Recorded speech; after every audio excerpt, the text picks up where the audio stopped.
Vice Chair Hogan serving as chair, please say aye. Aye. Aye. Aye. All those opposed? Any abstentions? All right, well, congratulations, Brendan Hogan, as Public Works Commission's new chair. All right. Hey, thank you. And with that, I'm going to pass the ceremonial and virtual gavel over to you for the election of vice chair Okay. and secretary. Thank you, Director Spencer. Yeah, any other seeking nominees for a vice chair and or secretary? Well, not to be too tentative, but I would recommend or nominate Peggy as the vice chair. Second. I said it that way in case I had to retract because Thank you for that, Commissioner Barr. Any other nominations? Commissioner O'Neill, would you like to defend yourself or comment on the nomination? Oh, I thought I'd get to arm wrestle somebody for this. Yeah. No. No, thanks. I mean, I would love to take on certainly, you know, some of these bigger roles. So yeah, thank you. Thank you for your confidence, Jim and Tiki, in thinking that I can manage this as I'm muting myself every 5 minutes to yell at my kids from stopping bickering. So I guess I can multitask. Yes. But no, seriously, thank you. I do love the role on Public Works Commission, certainly bringing the perspective of women and to some degree, you know, the roles of children as we interact with public space differently. So thanks. All right, seeing no other nominations, bring it to a vote at this point. All in favor of Commissioner O'Neill taking the role of vice chair, say aye. Aye. Hi. Aye for myself. Any opposed? Any abstained? All right, congratulations, Vice Chair O'Neill. With that, rounding out a third leadership seat here, are there any nominations for the role of secretary?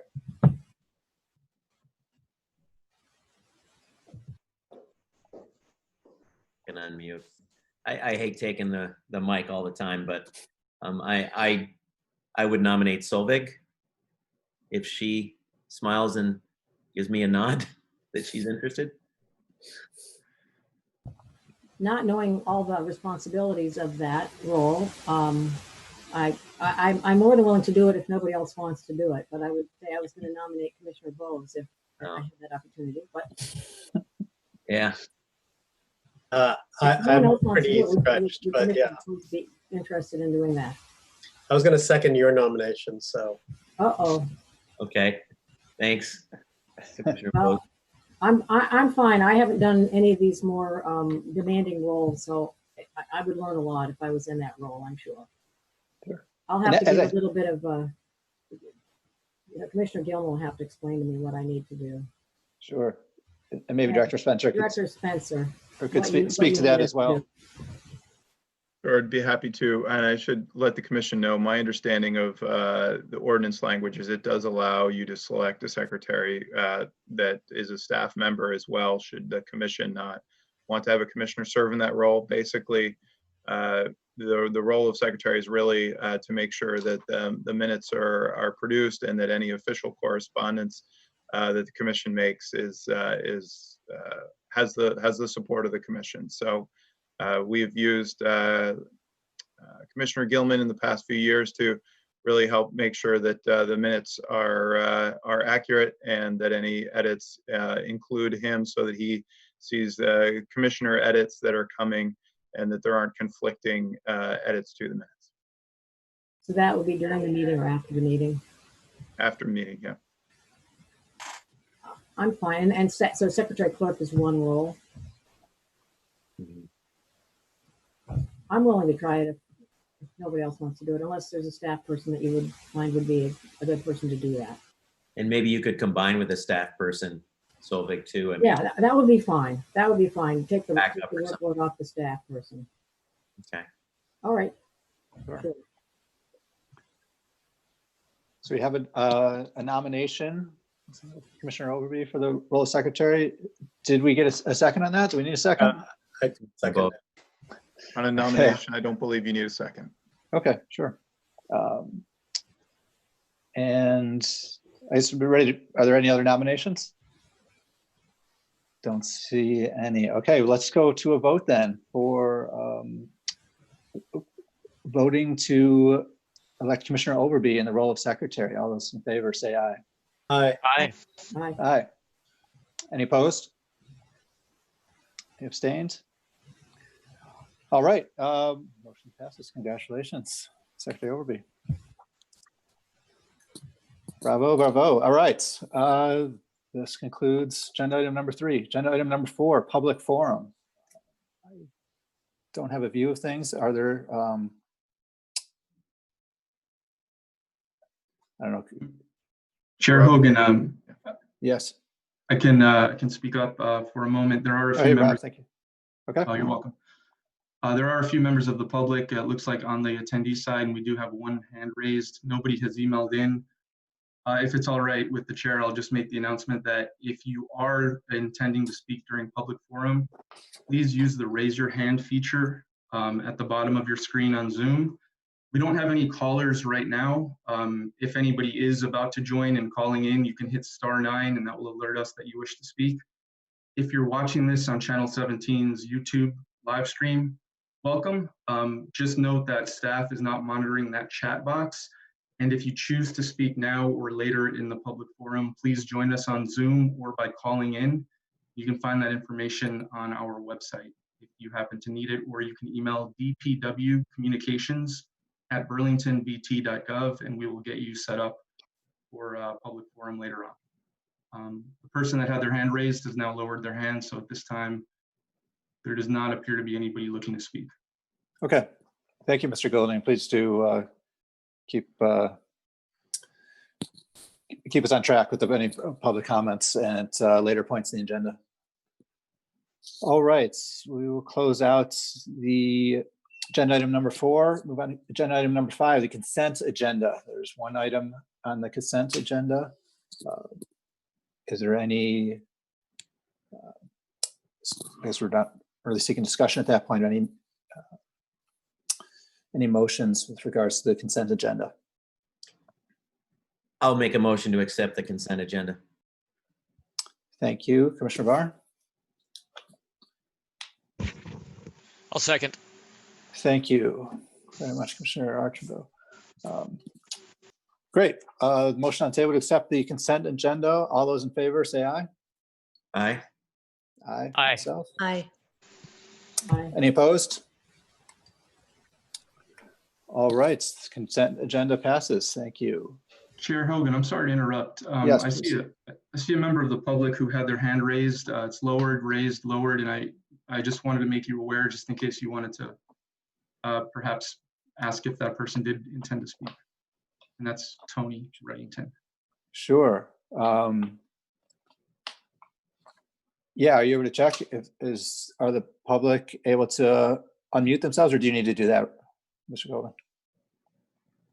I've just offered Mr. Reddington an opportunity to unmute and speak if he so chooses. Apologies if there were any tech issues that led to this, Tony. Hi, Okay. I just unmuted. You are. Okay. Hello, Tony. Yes, Chair Hogan and Commissioners, thank you for the chance to speak. And Sure. my name again is Tony Reddington. I reside at 125 St. Paul Street.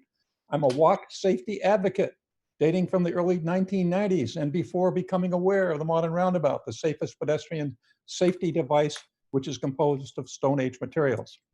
As you know, the United States is in the midst of a highway fatality pandemic dating from its fall from the world's #1 in safety in 1990 to 15th today, now counting 21,000 excess deaths yearly compared to the leading nations. Our pedestrian safety record particularly is more alarming, with deaths up over 50% in the last decade. 2 of those deaths occurred on Burlington streets, including Jeremy Jerome, who died on North Avenue in 2018. I want to speak about the key intersection at Cambria Rise. Now South Cambrian Way, which is a somewhat to the south of on North Avenue from the original Burlington College entrance, continues as a high crash location. The traffic study tabulated 5 injury crashes in 5 years, and a check last week indicated 3 injury crashes since 2019 to date at the new location. The Cambrian Rise intersection remains a high crash location.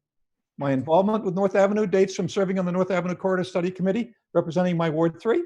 2 field trips to the Neighborhood Planning Assembly Committee members observed Montclair's 2 roundabouts, though no DPW staff saw fit to join us. The North Avenue Corridor Plan 2014 calls for roundabouts at key intersections and cycle track end to end. Later, I became involved, as perhaps some of you know, with the Act 250 process on Cambrian Rise, led by intervener A.J. Rossman, and prepared a transportation analysis, which I'll forward to you. During that time, I also undertook separately meetings with developer Eric Farrell to explore roundabouts serving Cambrian Rise. The roundabout offers higher safety, lower global warming emissions, reduced delay for all, and lower maintenance costs for our city ongoing. For Mr. Farrell, in addition to a more efficient and attractive gateway to Cambrian Rise, the roundabout promises lower capital costs, which he has to foot. Finally, the roundabout was pursued. A meeting held with all interests in April 2018 at our offices at DPW. Then arbitrarily, with no communication, the DPW ended consideration of a roundabout in the form of a recommendation by a city engineer for a signal without performing the standard roundabout versus signal analysis using off-the-shelf software, without providing any information on peak hour traffic numbers on all approaches, and absolute necessity for understanding the city's analysis. We do know 2 key facts here. Because I retained at my expense the top expert on many roundabouts on the planet. Using the data from Mr. Farrell's traffic study and a consultant, Mark Smith of RSD, along with the mapping of the project, we know 2 things. 1, the roundabout will fit at North Avenue, South Cambrian Way. And 2, not only will the roundabout handle RSG's South Cambrian Way traffic volume projected, but also north of Cambrian Way traffic as well, and still have capacity to spare. The UK mini roundabout expert Clive Sowers presented a workshop at UVM in his first American tour. And he recommends, in part for safety, 1 intersection at Cambrian Rise and retaining North Cambrian Way as an emergency only access. Thanks for the opportunity to speak with you. And I understand this will be a topic for further discussion on a future agenda. Thank you. Thank you, Tony. All right, thank you, Mr. Golding, for bringing that public participant to our attention. At this point, I think we'll move forward, closing out our belated public forum segment there, and move on to agenda item 6, an integrated planning presentation from staff. Hi, thank you. There I am. Thank you all for giving me the opportunity to share this presentation with you tonight. Commissioner Overby has seen this presentation already, and she provided some really valuable feedback already, but we are excited to share sort of the first, first flush or first view of our overall integrated planning process with the DPW Commission. So my name is Jenna Olson. I have met some of you already. I serve with the city in the Water Resources Division as the Water Policy and Programs Manager. Some of you I met in my former role as the Stormwater Program Manager as well. I appreciate the opportunity to talk to all of you. Our division, as I think most of you know, is made up of 3 distinct sections. We are drinking water, wastewater, and stormwater. And each section is responsible for a significant amount of infrastructure that we manage and steward, along with a variety of different regulatory obligations under both state and federal law. Our inventory of infrastructure, and I think a lot of you already know this, but we deal with a 110-mile network of drinking water mains, drinking water treatment plant, 3 wastewater treatment plants, 900 fire hydrants, 25 sewer pump stations, 131 miles of stormwater, sanitary sewer, and combined sewer pipes, over 3,000 catch basins, and 175 stormwater outfalls. So while each of our sections has plenty on its plate, it's really important to remember that our Water Resources Division does function as one unified water management utility, or as we like to say, one water. So probably the most frequent feedback we hear from the public is about Burlington's combined sewer system. Combined sewers were originally designed several generations ago and are really common in dense urban areas. While they certainly help with drainage under most conditions, the issues that we see tend to arise during the more intense storms. Now, there are 2 main reasons for that. First, we have way more impervious surface than we did when combined sewers were installed back in the day, meaning there's more surface runoff that's getting into that sewer. Second, we're seeing much higher volume, shorter duration storms far more frequently now as a result of climate change. Now, although the vast majority of Burlington sewers have been separated, roughly 35% of our collection system is still combined. The areas that are still combined are mainly within the Old North End and downtown core of the city. And these also happen to be the areas of Burlington with the densest network of underground utilities and infrastructure. Now, as a result, the cost and disruption of separating sewers in these areas would be substantial and in many cases just infeasible due to the cost and lack of available space underground. Most importantly, simple separation doesn't provide any treatment of stormwater. And we know that stormwater pollution is a significant contributor to water quality issues in our lake and other surface waters. Now, because of how much infrastructure we manage, it can be a little challenging to keep track of the water quality investments that the city's made to date. And how all of that work that we've done thus far ties into what this integrated plan is. Now, I want to make one significant point of clarification that the items that fall into the purview of integrated planning are specifically related to wastewater and stormwater infrastructure. Now, the primary reason for that is that there are different laws that govern wastewater and stormwater, the Clean Water Act, versus drinking water systems, which is the Safe Drinking Water Act. Now, that doesn't mean that we aren't focused on our drinking water infrastructure. And while I won't get into it tonight, the city does continue to invest a significant amount of funding into rehabilitation of drinking water mains each year. And a lot of that work is currently underway. Now, that said, more relevant to tonight's presentation is the work that we've been doing under the Clean Water Resiliency Plan. As a reminder, that plan was approved by voters in 2018 as part of a $30 million bond request. That project aims to address acute challenges with our wastewater and stormwater infrastructure, and that effort is underway as we speak. You can find more details about active Clean Water Resiliency Plan projects on our website, which then brings us back to the integrated plan itself. Now, the city launched this effort in 2014 with the assistance of a planning grant from the EPA. It became clear pretty early on that pursuing an integrated planning process would be a significant undertaking for Burlington. But it was going to be a highly beneficial tool for our community to utilize. We were absolutely correct about how significant of an undertaking it would be. And so here we are 6 years later in 2020 with the finish line finally in sight. Now, at its heart, the integrated plan is the umbrella under which all of our different clean water efforts are going to live. The final plan is going to consider the effectiveness, cost, and overall community benefit of different strategies to meet the city's various water quality goals. Now, I'm going to talk a little bit more about the structure of the plan in a few minutes, but before I do that, I do want to talk a little bit about what those water quality goals are. Now, when I say water quality goals, it's really easy to hone in on our wastewater treatment plants. They get a ton of attention in the media, and anyone who's ever walked down Riverside or walked along the waterfront bike path has definitely smelled our clarifiers on the breeze. But it is important to understand that when we're referring to phosphorus, we're actually talking about a combination of sources. Now, from the EPA's perspective, and they're the regulator, phosphorus reduction requirements are actually broken down into different source categories. The wastewater treatment plants, the combined sewers, and the separate stormwater areas all have different discrete goals. Now, in total, to meet the state and federal regulations that the city is subject to, we have to reduce the amount of phosphorus across all of these categories by 63%, ideally no later than the year 2036. It's important to understand that 2036 is the regulatory goal that was established by the EPA. Our goal with this plan is to front load our implementation measures to reduce phosphorus as effectively and as soon as we can, hopefully resulting in noticeable shorter term water quality improvements.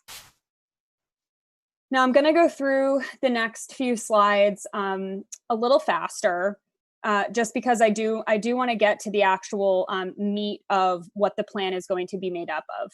But there are different pathways to meeting the compliance goals with the phosphorus reduction requirements.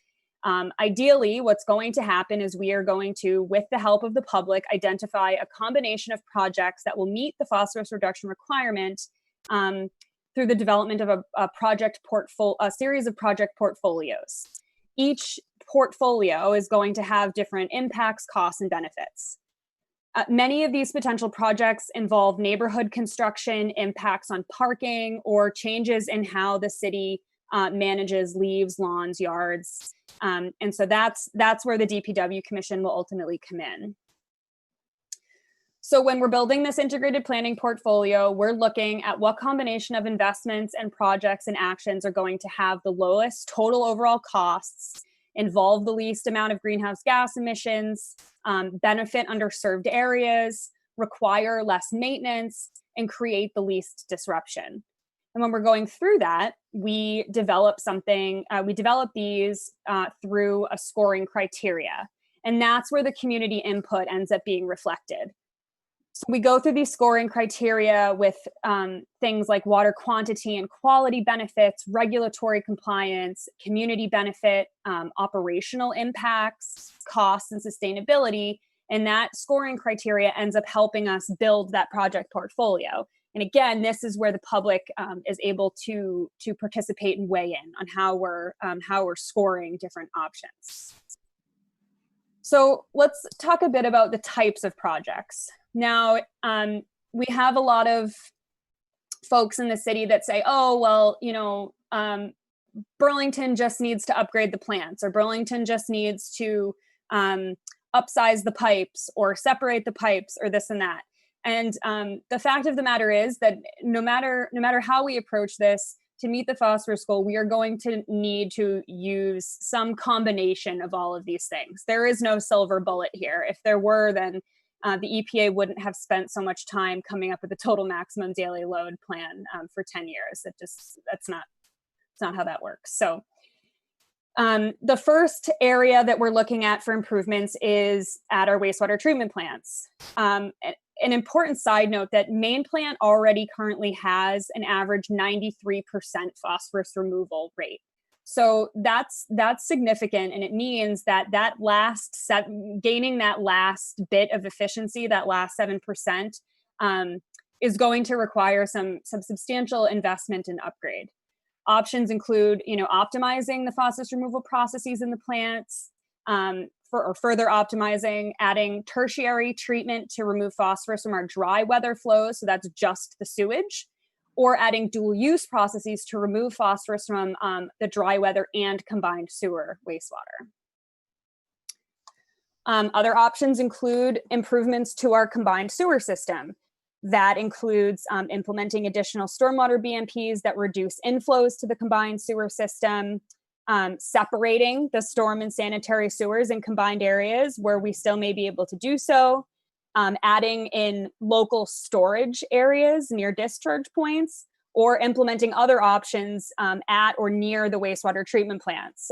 This is where, you may have heard Megan throw out the idea of burying a very large storage tank underneath the parking lot at Perkins Pier. Another area that we're looking at is stormwater management. So installation of more distributed green infrastructure in neighborhoods, or building more underground stormwater capture.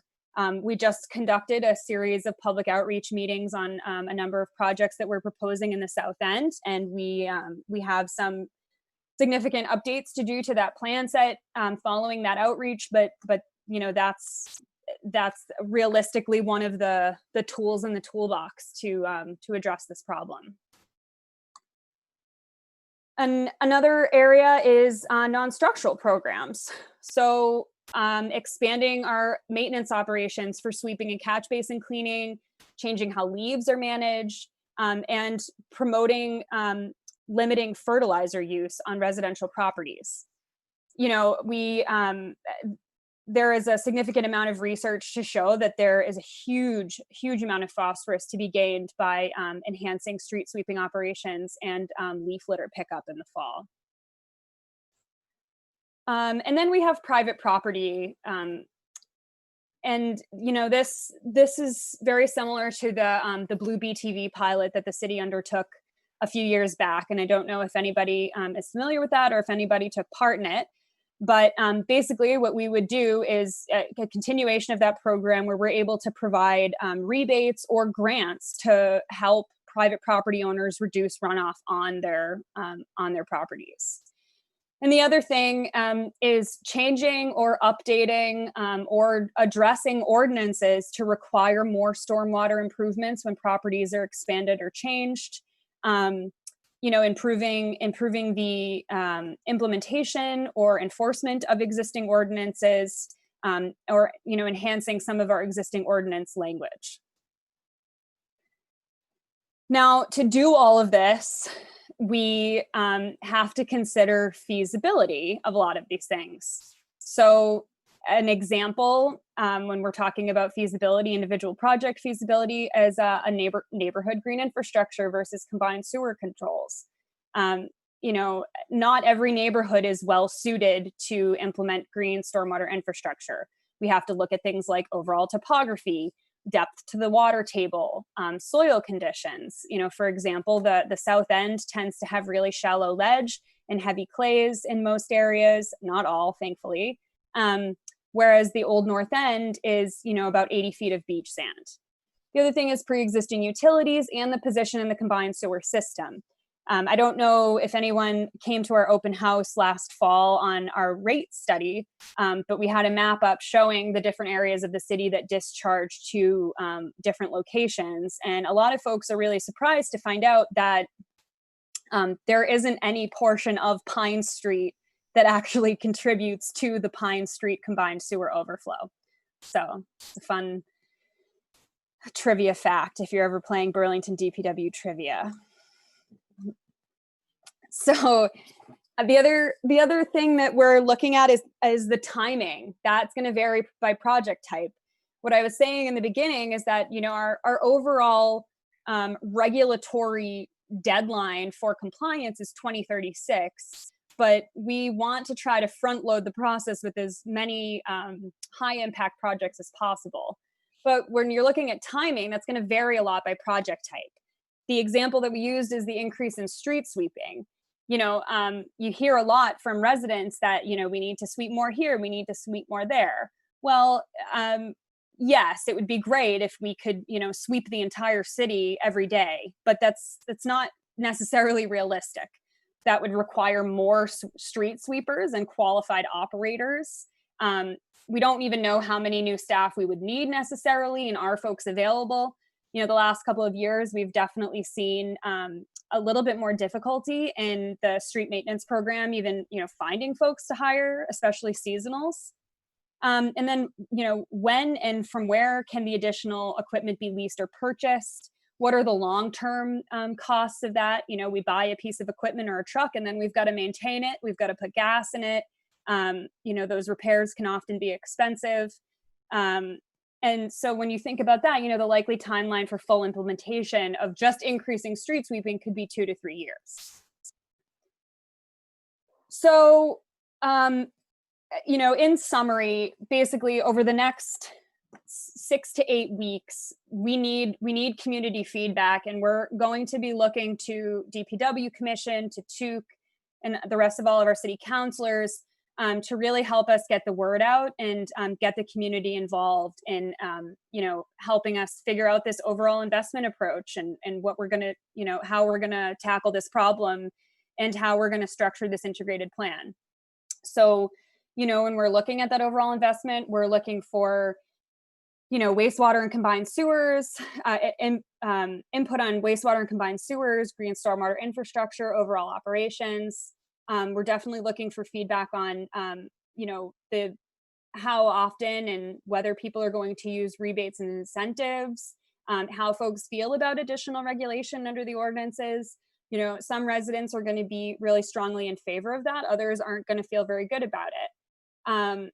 Some residents are going to be really open to a rebate program. Others would really require the use of more of a grant structured program. And then our overall operations.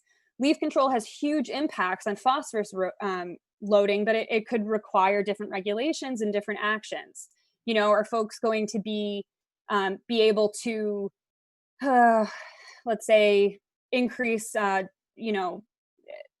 if we added a couple of drop-off locations on 2 weekends in the fall, would folks participate in that? Or are we going to have more success if we add pickup days? Obviously, the level of service on our end is going to be different based on which thing is going to be most effective. And then street sweeping. So as I was talking about, that street sweeping certainly improves bikeability and it protects the lake. And there are really huge gains to be had there. However, there's also cost associated with it, and it's going to require more intensive parking management. We're going to have to really work hard to enforce, parking bans systematically throughout the city. So on Tuesdays, you can't park on the north side of this street, and really enforce that zone parking program. So that's really what I have for now. I guess the next steps, just so you know, is we'll be going through the public input summary through this month, we're presenting to you tonight, or me, and we'll be presenting to TUC on the 28th. August is really when we're going to be presenting the project portfolio options and bringing those to the community for them to weigh in on. September will be more presentations and hearings on the preferred portfolio. So that will be the portfolio that we assemble with the public input.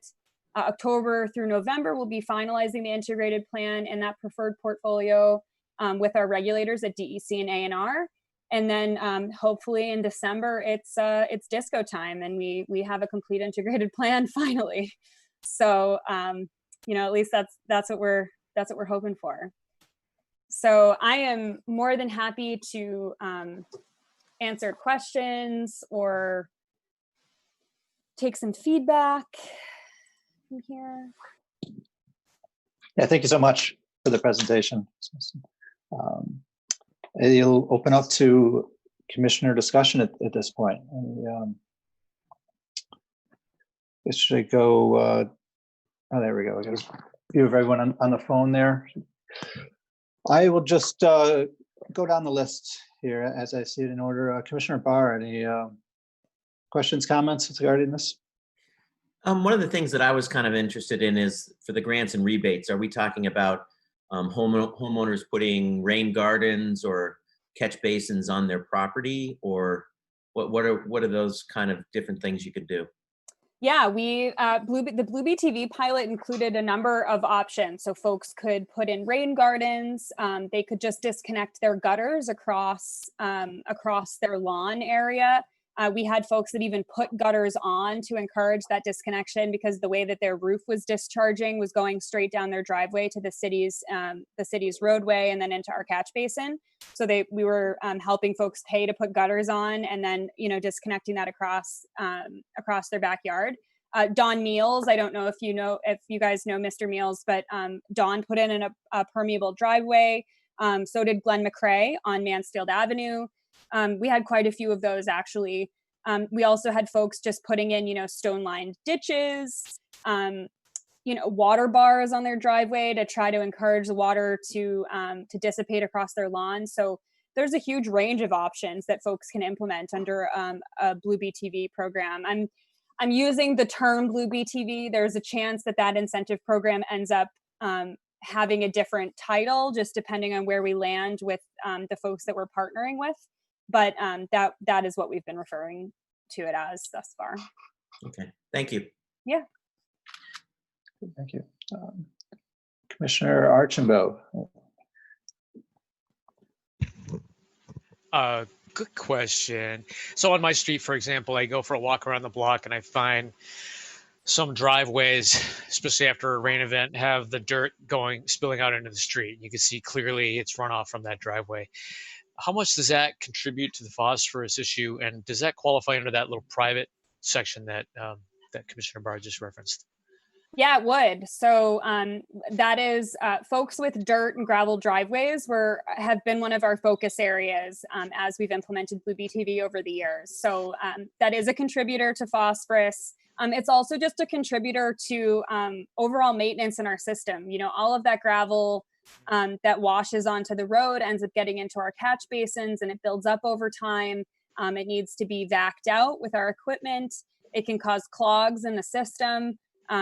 So, you know, there is definitely a phosphorus content issue, but there's also an overall maintenance issue. You know, every other issue that we end up having to address through maintenance is, you know, something less that we're able to do in terms of, you know, retrofit or other infrastructure. So, yes, those folks definitely would be eligible to access the rebates or grant programs under Blue BTV. Thank you. Yeah. All right, Commissioner O'Neill, any thoughts, questions, concerns?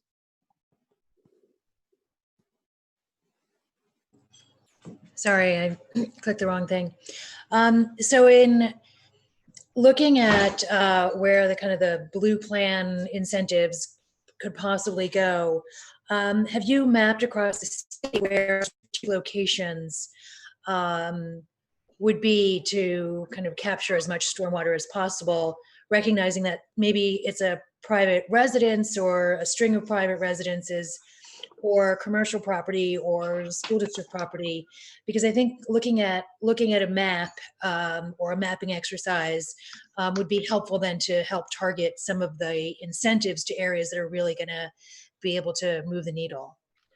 Yes, we have. So the integrated planning process has included a land use analysis. So we are definitely aware at this point of the areas of the city that are contributing the most stormwater and to the different areas of our system. So as I was saying earlier, not all areas of Burlington are created equal in terms of the overall impact on the lake. We have areas that are separate storm. We have areas that are combined that go straight to main plant. We have other areas that are combined that go through a combined sewer overflow and can cause untreated discharges at those locations during heavy rainfalls. So we have done the land use analysis to figure out where the most heavily impervious areas are of the city and where those are in relation to the most problematic areas of our system. And we are definitely making the effort to target those locations through the Blue BTV program. The other prioritization effort we've made is targeting areas of the city. We've had interns in the past go out and figure out, especially in combined sewer areas, where are there residences, a big string of residences that don't currently have, or that currently have connected gutters, meaning that their rooftop runoff is discharging directly to the city's right of way and ultimately to our system. And then focusing on targeting those outreach to those residences for helping them, you know, disconnect those gutters and disconnect those rooftops. So.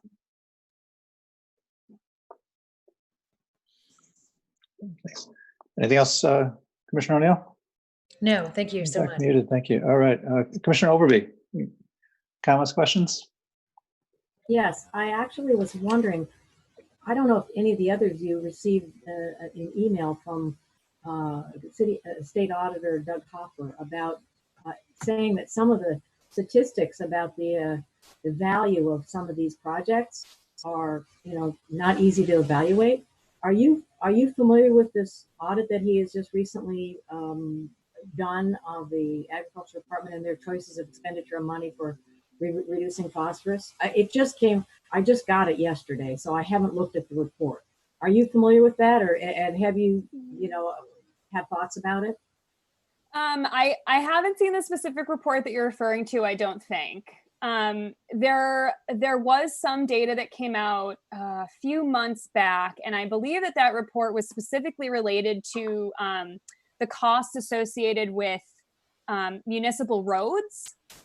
I don't know if it was the same thing. So there was another study that came out several months ago. Chapin and I had a conversation about it, specifically related to the municipal roads program that the state has been implementing to address phosphorus issues. There was some data that came out a few years, I think it was probably December, maybe. I don't know, Chapin, if you recall, but basically what the study was saying is that the cost of implementing the measures that it would require to upgrade municipal roads in places like Stowe would be astronomical and way more than it would be worth to remove phosphorus from those sources. Thankfully or not, I don't really know if it's a blessing or a curse, but Burlington is mostly paved and we have paved roads with catch basins. And so that particular set of issues really doesn't apply to us because we're not dealing with those dramatic upgrades of huge stretches of back road, thankfully. So I don't think it was related to that. It was Okay. related to the agriculture department's investment. And if I'm looking at it, he's saying analysis identified data quality problems for assessing the impact of clean water projects. They could not measure phosphorus reductions for combined sewer system upgrades and several types of natural resource projects. They didn't consistently measure reductions among the remaining project types. That's it. I don't know. I just, it literally was as of yesterday. So I thought maybe you knew more about it than I do. There's a But chance it concerned me that we need to make sure that's factored into our integrated water resources plan. So, Absolutely. There is a chance that report may have gone directly to Megan. So Okay. I can check in with her. She's actually on vacation this week. She'll be back tomorrow or Friday morning. So I'll check in with her. I can forward you. This is sort of obviously Yeah. a campaign thing of his, but in fact, he's done some sort of audit thing. And I was just curious if you had already dealt with that. No, please do forward it to me. Thank you. Yeah, I'll just forward you the email that I got yesterday about that. The other Awesome. question that I had about, is there a posting, you mentioned that there is a mapping of impervious surfaces in Burlington, Mhm. and then sort of a separate overlay of where we have problems with, combined sewer, stormwater overflow things. Is that something that's on a website somewhere for people Yeah, to see? So we don't, we haven't created a public facing tool for that yet. We do have maps that are publicly available that show the extent of our entire collection system as well as all of the watersheds in the city. There are also maps showing the different areas of impervious surface. So, but that's specifically related really to billing because right now the stormwater program, I think as all of you know, our billing process is based on impervious surface, the amount of impervious surface, and folks are charged per 1,000 square feet. So so backing up, we don't have the information that we've developed as part of the integrated planning available yet. That is in development, and we're trying to develop more public facing tools just so that's a little bit more easily digestible. I mean, right now it's sort of a combination of really confusing spreadsheet mind map type things that I'm pretty sure is only written in a language that, Megan and a couple of our consultants understand. So we are working hard to make sure that we have tools that folks can see, especially ahead of August when we are going to be asking for input. Yeah, the reason I ask that is there's people that are very concerned about the things like people parking on the green belt and how much of sort of the student areas of housing where there's a lot of cars that are parked on grass. And so it would be really valuable if people were able to see some of that. Not that you're going to be picking on particular properties, but in fact, where are the areas that are obviously that's been happening, because I think people are concerned about that. Yeah, and we've definitely heard from a lot of those residents too, and they're not wrong. I mean, there is definitely it's sort of a death by 1,000 paper cuts situation in some of these areas where it's a couple of square feet here, a square foot there, and over time it really adds up to a significant amount of compaction and erosion. And so one of the things that I was referring to when I mentioned enhancing ordinance implementation and enhancing ordinance enforcement is trying to find some balance in incentivizing the enforcement of parking ordinances and lot coverage limits, things like that. You know, how can the Water Resources Division support, you know, our permit and code enforcement department in you know, in implementing those ordinances? Because they, you know, it has to be a group effort. We can't just throw that at another department and say, okay, you know, good luck. This is your lift for, you know, helping us fix the lake. Godspeed. So, you know, we're really trying to figure out where that balance is and where that line of support needs to come from. Right, and it just targets some of the grant money that you talk about. If this is where there's impervious surfaces, this is where there's big problems with combined stormwater and sewer, and you can say, well, that's a priority of work getting done and some help with that. So great, thank you very much. Yeah, and I fixed that chart. Yeah, I didn't see it in there. I fixed it. I changed it to another one. Commissioner Overby had very direct feedback on one of the figures that we had included in the previous round of presentations, and I fixed it for you. So. Yeah, well, like I was looking for that pie. I was like, oh yeah, it's not there. Yeah, I changed it around for you because it was confusing. You're welcome. Glad to hear it. Anything else, Commissioner Overby? Muting yourself. All right, thanks. Just for myself, a couple of questions. Can you comment on sort of the context for the mandated 63% reduction by 2036, and remind me, like, what is that 63% of what, and like where were we when that line was drawn? Yeah, so the Lake Champlain TMDL was developed after a 10-year base load modeling process. So between the years 2000 and 2010, there were a couple of different entities on behalf of the state that developed two things called the bathtub and the SWAT tub, the bathtub and the SWAT models. Those models established the base load condition. So that was how they came up with, okay, this is the current state of Lake Champlain. This is how much phosphorus is currently in the lake. And then, you know, knowing what that regime should be in a normally functioning ecosystem, they were able to say, okay, this is where the reduction, this is where the levels need to be. So based on the current load that each sector is contributing, so developed lands, wastewater treatment plants, agriculture, forestry or silviculture, natural resources sector, so like stream bank erosion, this is how much reduction we need to see from each of those sectors. Now, they were then able to go and in an even more detailed fashion, look at the different mapping for places like Burlington. You know, our wastewater treatment plants were already subject to National Pollutant Discharge Elimination System permits, so they knew how much phosphorus they were discharging.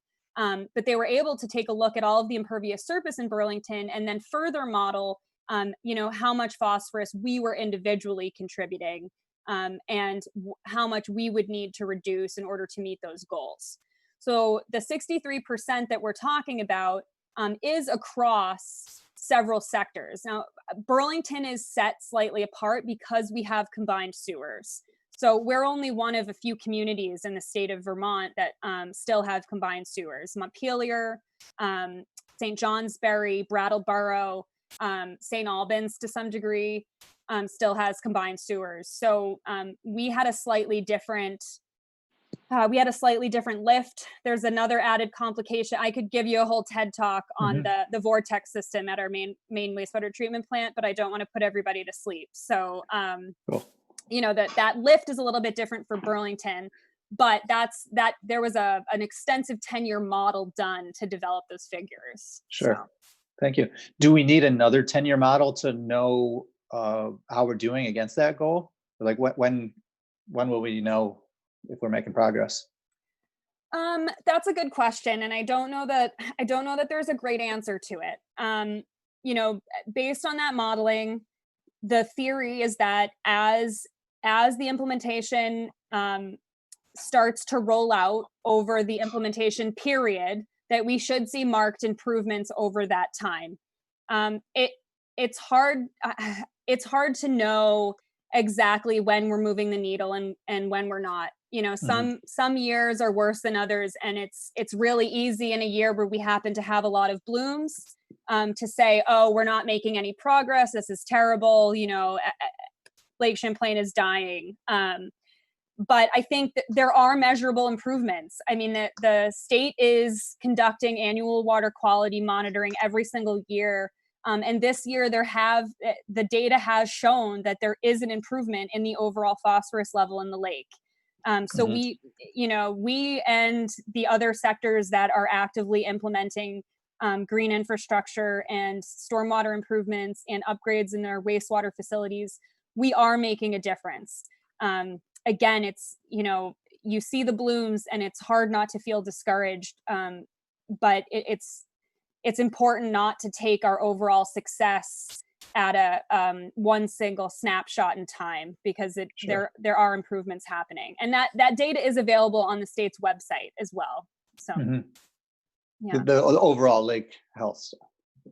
Yep. Okay. Yeah, no, I was sort of interested in what in this space is directly measurable or not, or, you know, yeah, like I said, you don't want to kind of a bad day, or it's 90 degrees for a week straight, and things that if it wasn't at some period you're trying to compare against, doesn't matter. Yeah. But we gotta sort of like take this stuff in context, like historically, given these conditions at this point in the season, we'd expect to see this many blooms or not. Yeah, it's the heat too. You know, it's the loading in the spring. It sounds like you're familiar with this to some degree. So, you know, when you're looking at blooms at a time of year like this, you're looking at the loading rate in the spring. So we have a really rainy spring. It means there's a ton of phosphorus potentially getting into the lake. And then you have these stretches of very hot, still sunny weather. And that's when cyanobacteria really gets busy and starts proliferating out of control. And that's when we have blooms. So I think when we start seeing fewer blooms during weather like this, that's when we're gonna start noticing, okay, there maybe wasn't as much loading this spring because we were able to capture and filter more of that stormwater runoff. So yeah, okay. I'm hopeful. Yeah, for sure. No, thank you. Oh, I appreciate it. It's not the easiest thing to just check and quantify on a day-to-day basis. Yeah, we've got a lot of help though. I mean, that's the other nice thing about Burlington, right? We have UVM, the Melisire is always out there. The Echo Center has monitoring work that they're doing. You know, there's the stream team that's monitoring stream water quality in Anglesby Brook and Centennial Brook and Potash.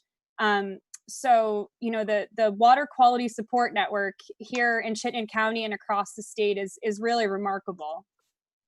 Yeah. Okay. Thanks. Yeah. Just wanted to comment, like on your last slide there, where you're sort of reviewing the items you want to bring forward for public consideration and some of the public trade-offs there. In my mind, I was trying to compare back to what you were showing earlier in the presentation with where the potential value is, and it might. I'm sure, like you have this mental model of that we all don't, and probably the public that you're asking for input here might not as well, but that might help sort of put some of those options in context, where if there's something that's like a little bit of pain or inconvenience for a lot of impact and moderate cost, or like, I try to illustrate the trade-offs to the extent you can as you're seeking feedback. Yeah, we will. So we have, we just got the preliminary stormwater retrofits data from the design team last week. I haven't had a chance to dig into it yet because I've been doing some other outreach. I'm planning on sinking my teeth in tomorrow. But when we do bring this to the public, there will be a very, very much more detailed plan of saying, okay, this is the effectiveness of a specific tool. These are the trade-offs. What do you think? Is this benefit worth losing X number of parking spaces to you? Ultimately, we need their input because we don't want to show up at DPW commission someday and have residents say, whoa, we didn't agree to this, and we're not giving up that parking. So it happens from time to time. It does, but we'd like to. We see everything in the context of these broader plans and objectives. Yeah, it would be ideal if we could remind them, like, no, you voted for this. Really, you did. You told us. Indeed. Great, thank you, appreciate it. Any other commissioner discussion? Yes, Commissioner Overby. I have one question I forgot to ask. In the past, there was a program to help, to get volunteers to help clean out those, the grates, the drains that go into the catch basins.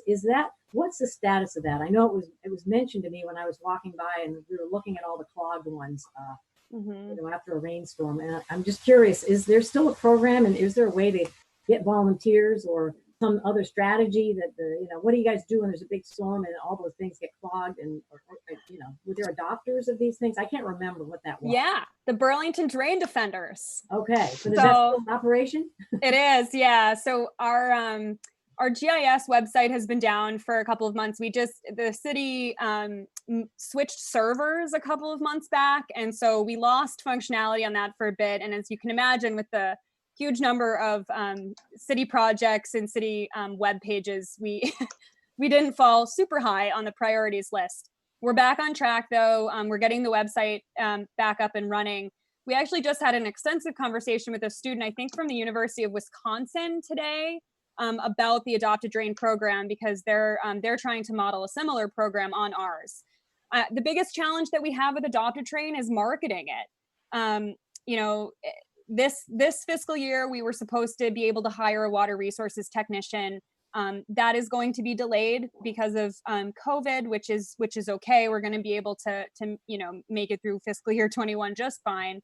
But when we do have that additional staff support, we will be able to dedicate some more resources to that program. It's really great. We have a lot of people that get very creative with it. We have drains named like R2 Drain 2 and Luke Skywater. I don't know. I mean, there are some people get really creative with it. People get their kids involved. It's a great educational opportunity for people to understand how infrastructure works. It's also a great educational opportunity to understand how DPW works. We have a vac machine, we have a vac truck, and we have staff who operate that, but we also have 3,000 catch basins. And our street maintenance crews are good, but they still haven't figured out teleportation. So they can't get to all 3,000 basins at once. And having that resident support is great. So yes, we still have the program. We are working on getting it back up and running, and promoting it better. So I'm thinking even young people that are struggling with, having to do their schooling at home, and they don't really have a whole lot of way to contribute to the community. So high school kids, middle school kids that have some structure and how to do it. And they're the ones that will immediately rush out and say, well, how's mine doing? Something like that would be very creative and actually would be helpful for their benefit as well, as far as being a critical part of the community if they had that kind of responsibility. Yeah, we do have a couple of middle school kids that have adopted drains, and there was a period of time where they were sending me weekly updates about how their drain was doing, which was really absolutely sweet. That's awesome. Yeah. Can I just make one little comment on that? Burlington High School students are required to complete 40 volunteer hours. It's part of their graduation requirement. Marketing can easily go through the Burlington City Lake Semester Program or through other entities in the Burlington High School, because you're right, Sylvain. There are, I just think of my kids when we lived on Brooks Avenue, and Brooks and Willard always flooded, and they would go out there and put your boots on. But I think with, the proper training and understanding, this isn't rainwater, folks, and what to actually do and how to scoop out the leaves. There are, almost 900 students. So think about tapping into that resource. I will. I'm in touch with Andy Barker. We've helped with that City and Lake semester before. We've supported that program. So I'll reach out to Andy. That's a really great idea. Great, thank you all. Mr. Golding, do we have any public comments lined up?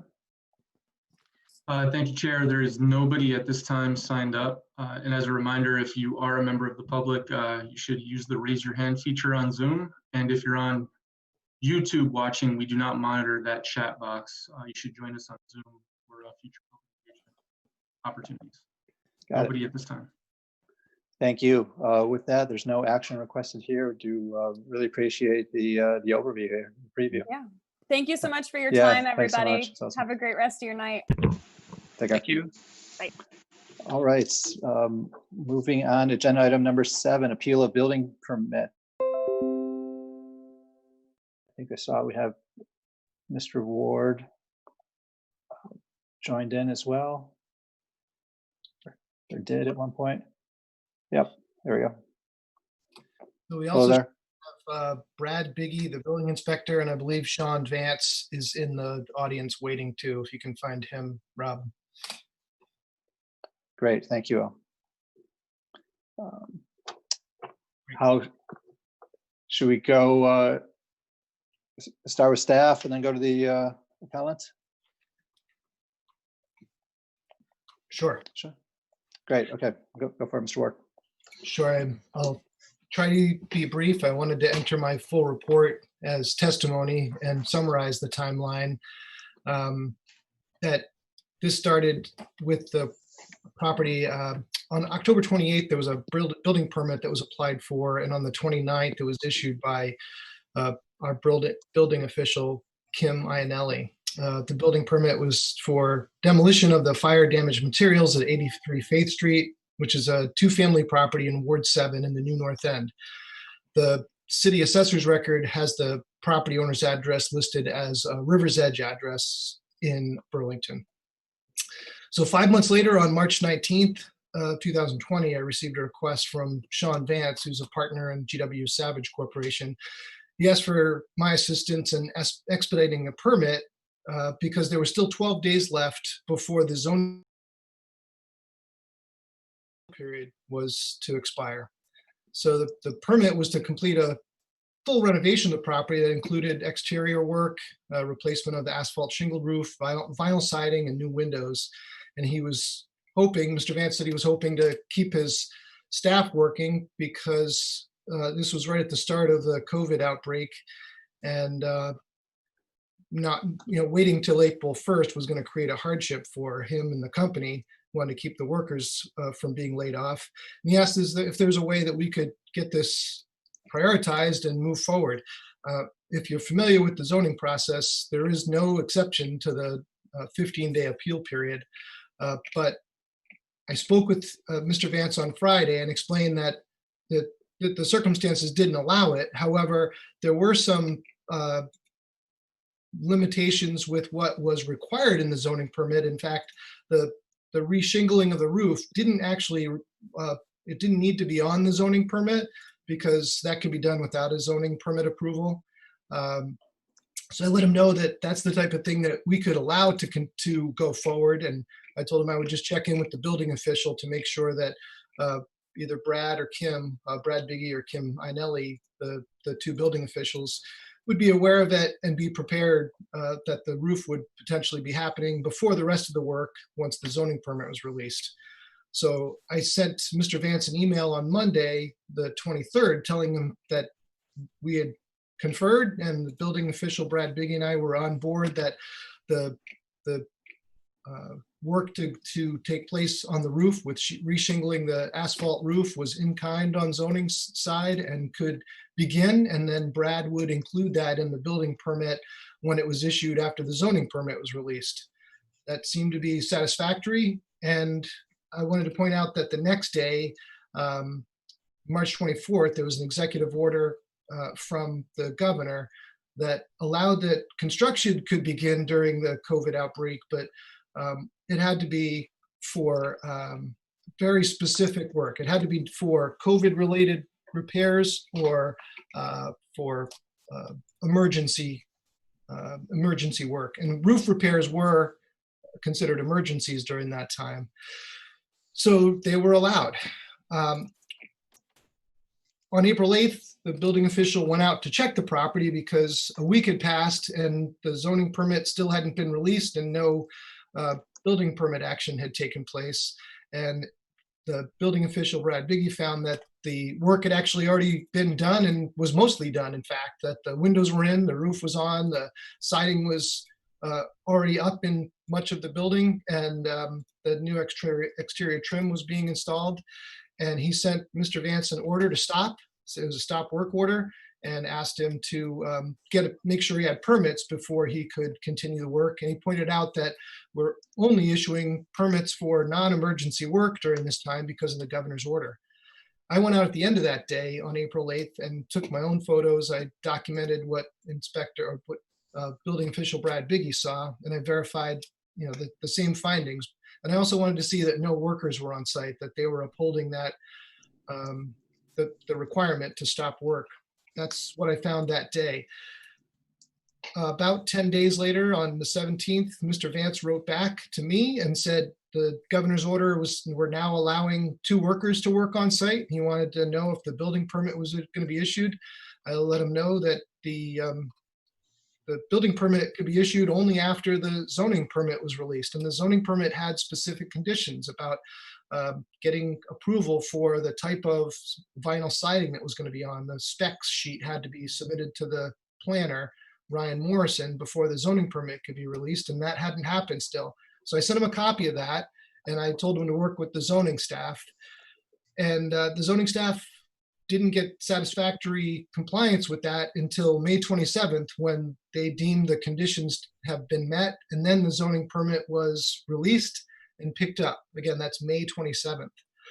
And on June 1st, the building permit was issued by Brad Biggie, and the description is what you have in the report.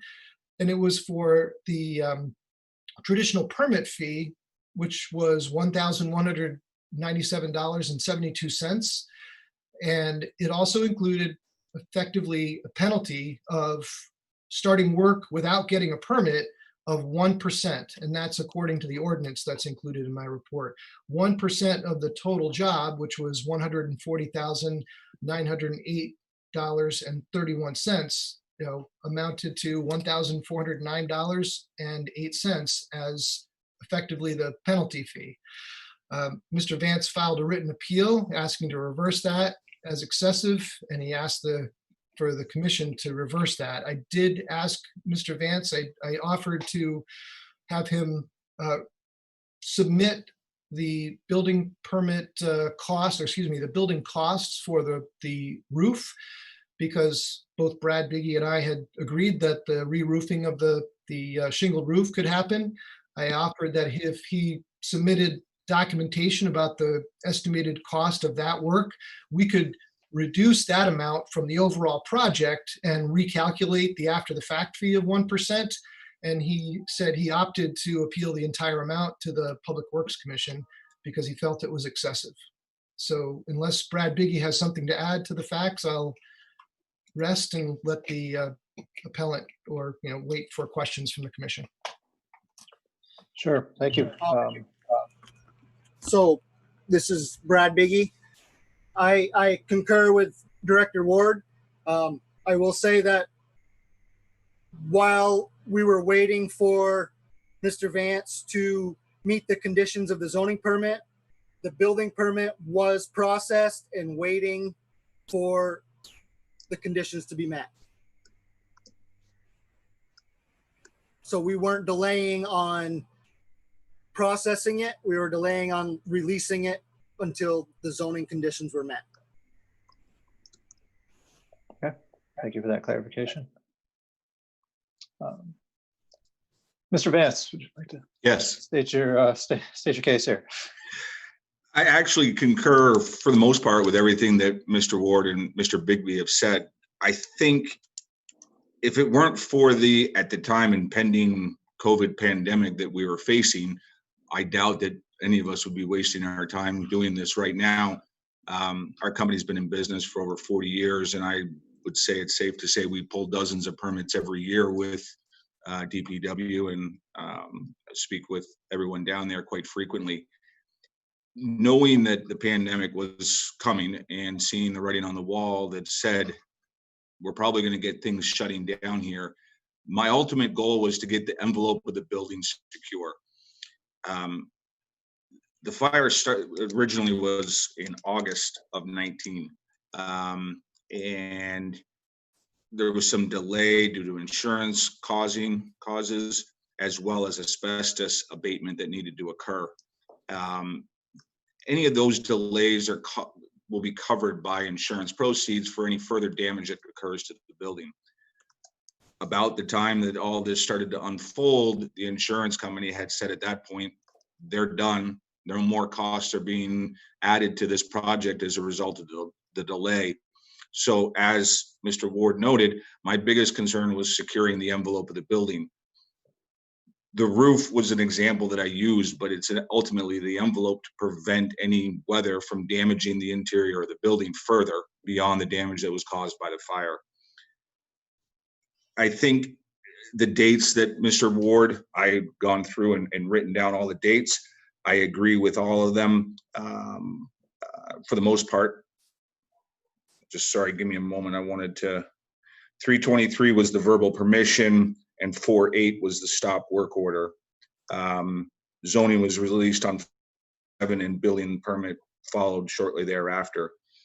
I think my primary I don't want to even say an argument because I don't know that it's an argument as much as it is. We submitted our permits. I tried to find the exact dates, but because we don't have receipts until we make payment, it's hard for me to determine the exact date. Around the end of February, start of March, and we were told that zoning would be done April 1st, and that's after the COVID pandemic began. Everything shut down. There was some communication difficulties. I can't let a building sit open to the weather and have to explain to a citizen of your town that I'm sorry, there's going to be $20,000 worth of extra damage that nobody's going to be paying for. That's where my dilemma was. As I said to Mr. Ward in an email, or maybe it was Mr. Bigby, I wasn't trying to circumvent anything. I'm not trying to bypass or do something I shouldn't do. I'm just trying to protect the people that have a home and not have them pay an additional money out of pocket.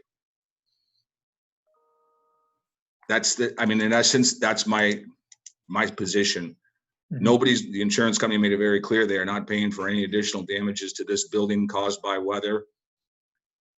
And I knew that we were going to be in a position where things were going to be shut down for a long period of time. I had lengthy conversations with people in the state, as well as in different towns, about keeping my employees working on uninhabited buildings.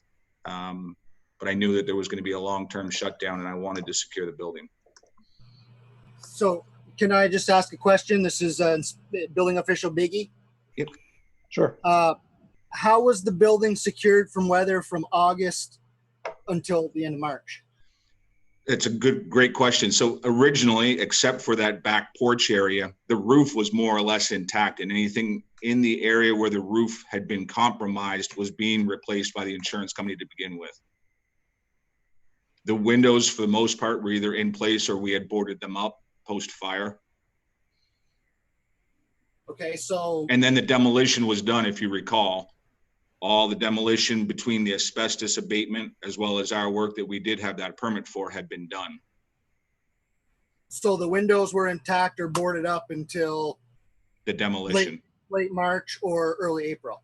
I'd have to go back to pull exact dates, but I know that windows were pulled during demolition. So back in October? No, because I didn't actually start demolition. The asbestos abatement was not completed. It was completed on January 29th. So sometime between January 29th, the contract for the repairs was signed with us on March 1st. Sometime in the first couple of weeks of March. So we've been doing essentially, it was weathered in throughout the winter. By default of windows still being in place and boards in place, yes. And it also, as I did mention, Brad, any of the damage that occurred during that delay, either caused by insurance or caused by asbestos abatement, the insurance company was paying for any additional damage. At the completion of asbestos, that's when they said, all right, we're done. You get on with the demolition, and now anything that is caused as a result of any delays is on the insured, is what I was told. And that's common practice. Insurance companies can't continually be throwing out money endlessly. Well, I understand that, but it was weathered in, and you unweathered it and reweathered it without having the permit in place.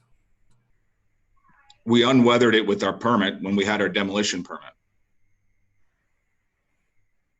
But without having a permit to reweather it, was de-weathering it.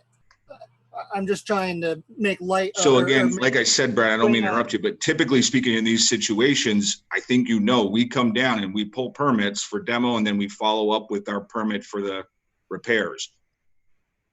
At the time that we were pulling our permit for the repairs, we didn't foresee that this was going to be coming. That's why my email that I sent on March 19th was trying to preempt all of that. Which was asking for an expedition of those permits so that I could get everything done before it got too crazy. I believe that Mr. Ward has that email in his report, but it was specific to the roof cover.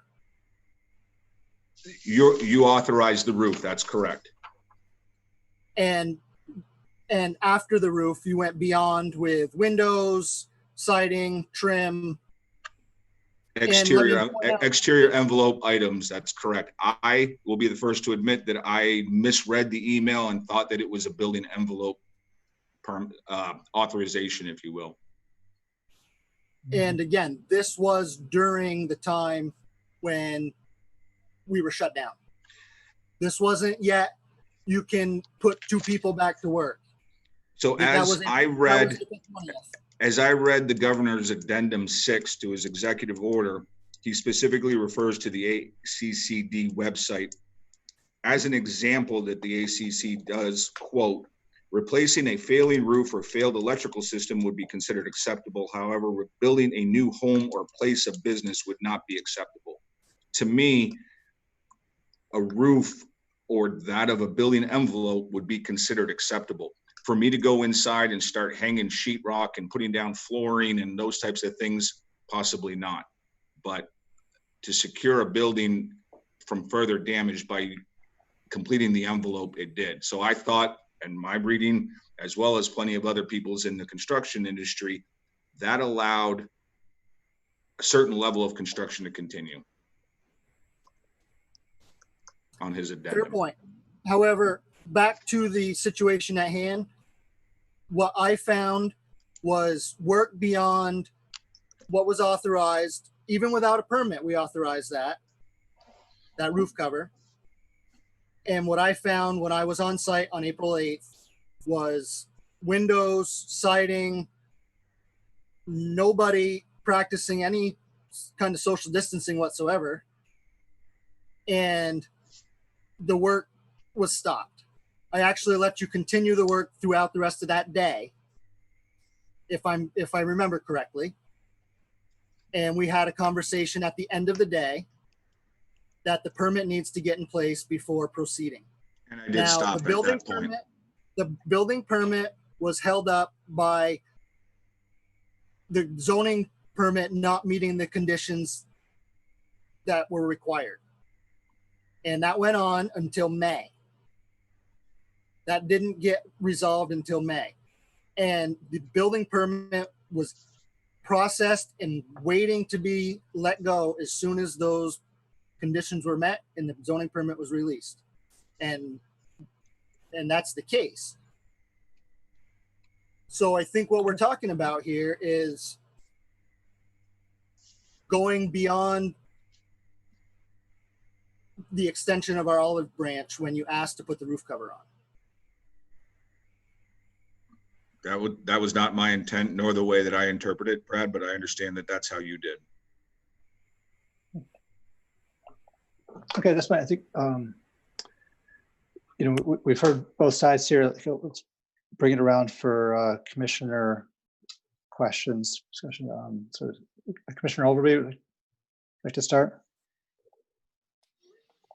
I do have a couple questions that I think some of it is sort of a communication confusion between people and this changing around with the whole COVID thing.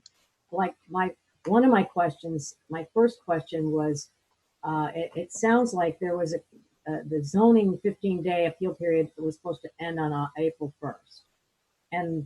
But there was supposed to be, in addition to that, some zoning conditions that needed to be pre-release conditions. When is it that Mr. Vance, you got, I don't know if it's for you or for Director Ward, when is it that you were sent those pre-release conditions around, I guess around April 1st, or when is it that you would see those conditions? Bill, do you want to go first? Do you want me to go first? I'm not sure when he received them, but I know that in relation to his comment before about March 19th, the zoning permit was applied for on March 17th. That's the end date. And the pre-release conditions, often they are given because the homeowner is typically the person who applies for the permit. So I'm not sure if zoning would have, when they gave the red Z to the property owner or to Sean, if they gave it these conditions to both. But the permit description includes project conditions that say prior to the release of the zoning permit, spec sheets for the siding shall be submitted and reviewed for approval. Number 2, the vinyl siding shall be smooth or brush stroke finish. Wood grain finish is not acceptable. And number 3, the residential building efficiency standards apply to this project and compliance is required, and there's additional formality language. And then there are the standard zoning permit conditions. So that's where the 15-day appeal period started. And that's where, I'm assuming Mr. Vance, why he realized that it wasn't just applying for the zoning permit, it was waiting for the appeal period before the work could actually begin. And the zoning permit would not have been released by zoning until those pre-release conditions were met. As I had testified, those pre-release conditions actually didn't get met until May. The only thing I had a question on, Bill, was I had us dropping the zoning permit off on the 11th. You said the 17th? That's listed as the end date on the zoning side, yes. But you received it on the 11th. So what's likely to happen is that the staff was using that time for the reviewing the project to see if it was something that could be approved. So during that time from the March 11th to the 17th, that was the review time. They can take up to 30 days. If they don't act within 30 days, the permit's deemed to be approved. But on March 17th was when they actually issued it. That started the 15-day clock for the appeal period. So the red Z that goes up on the building gives the neighbors the statutory right by Vermont law to potentially appeal that. In a case like this, it's really unlikely, but it is a statutory requirement. And so that's why our building permits can't get issued for a project like this until after the zoning permit is issued. Understood. I'm just trying to get the chronology here. Like if I were in the same position, if there was the permit is issued, the appeal period is supposed to expire on April 1st. So is there not an expectation that something's going to happen on April 1st? Or would you already know during that 15-day period, does the person who's waiting for this know about those conditions about the siding that you just read? Or is that something that you find out like after the appeal period happens? So I think I can answer that because we experienced it a little bit, and certainly I don't mean to cut you off there, Bill.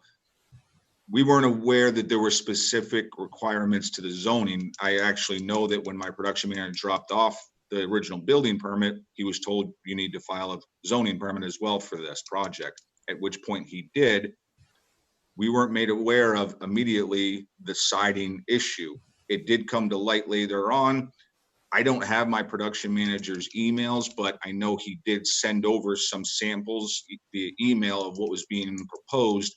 And in some communications with the zoning later, he did acknowledge that he received it.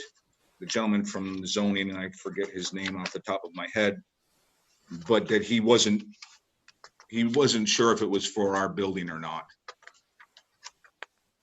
But Yeah, once we were made aware of the zoning requirement for specific siding, we had sent him the specs on our siding. I'm to understand that somewhere along those lines, the communication broke down because he didn't know it was for this specific building. And there was no then follow-up from him. So then our production manager followed up again. And by this point now, I've become involved and I'm speaking with Bill and Brad and everyone else.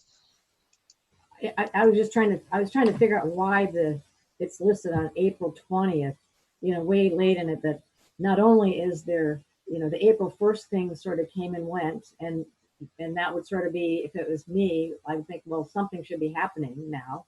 But then, then whatever, 20 days later, there's another hurdle that I would have and you're an expert at this kind of business. So you're in a position where in some ways you're better off than a homeowner.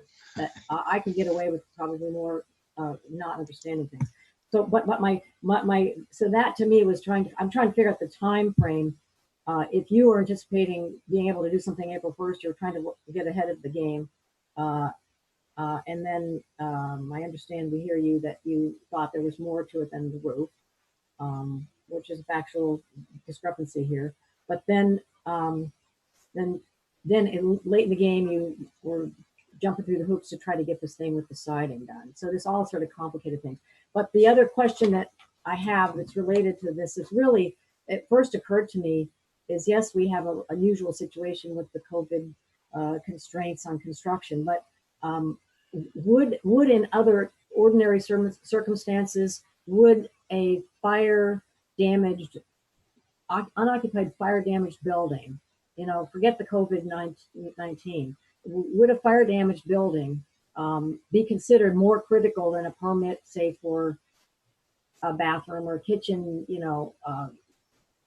renovation? And what I'm getting at here is this whole the difference in what, there's a lot of delaying going on, and it's almost like, well, maybe is it not considered an important, more critical, that maybe it could have been moved up into the cycle, and or is that not, in just ordinary terms, ordinary time frame, would an unoccupied fire damaged building be considered a critical kind of repair?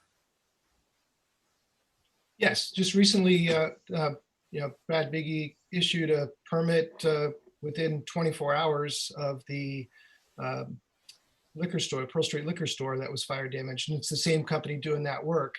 Now, if he was to come back 5 months from now and apply for something for zoning, the same situation would apply. We would say, whatever you did for, making the building waterproof then that would have been a great time, the day after the fire, to make it waterproof.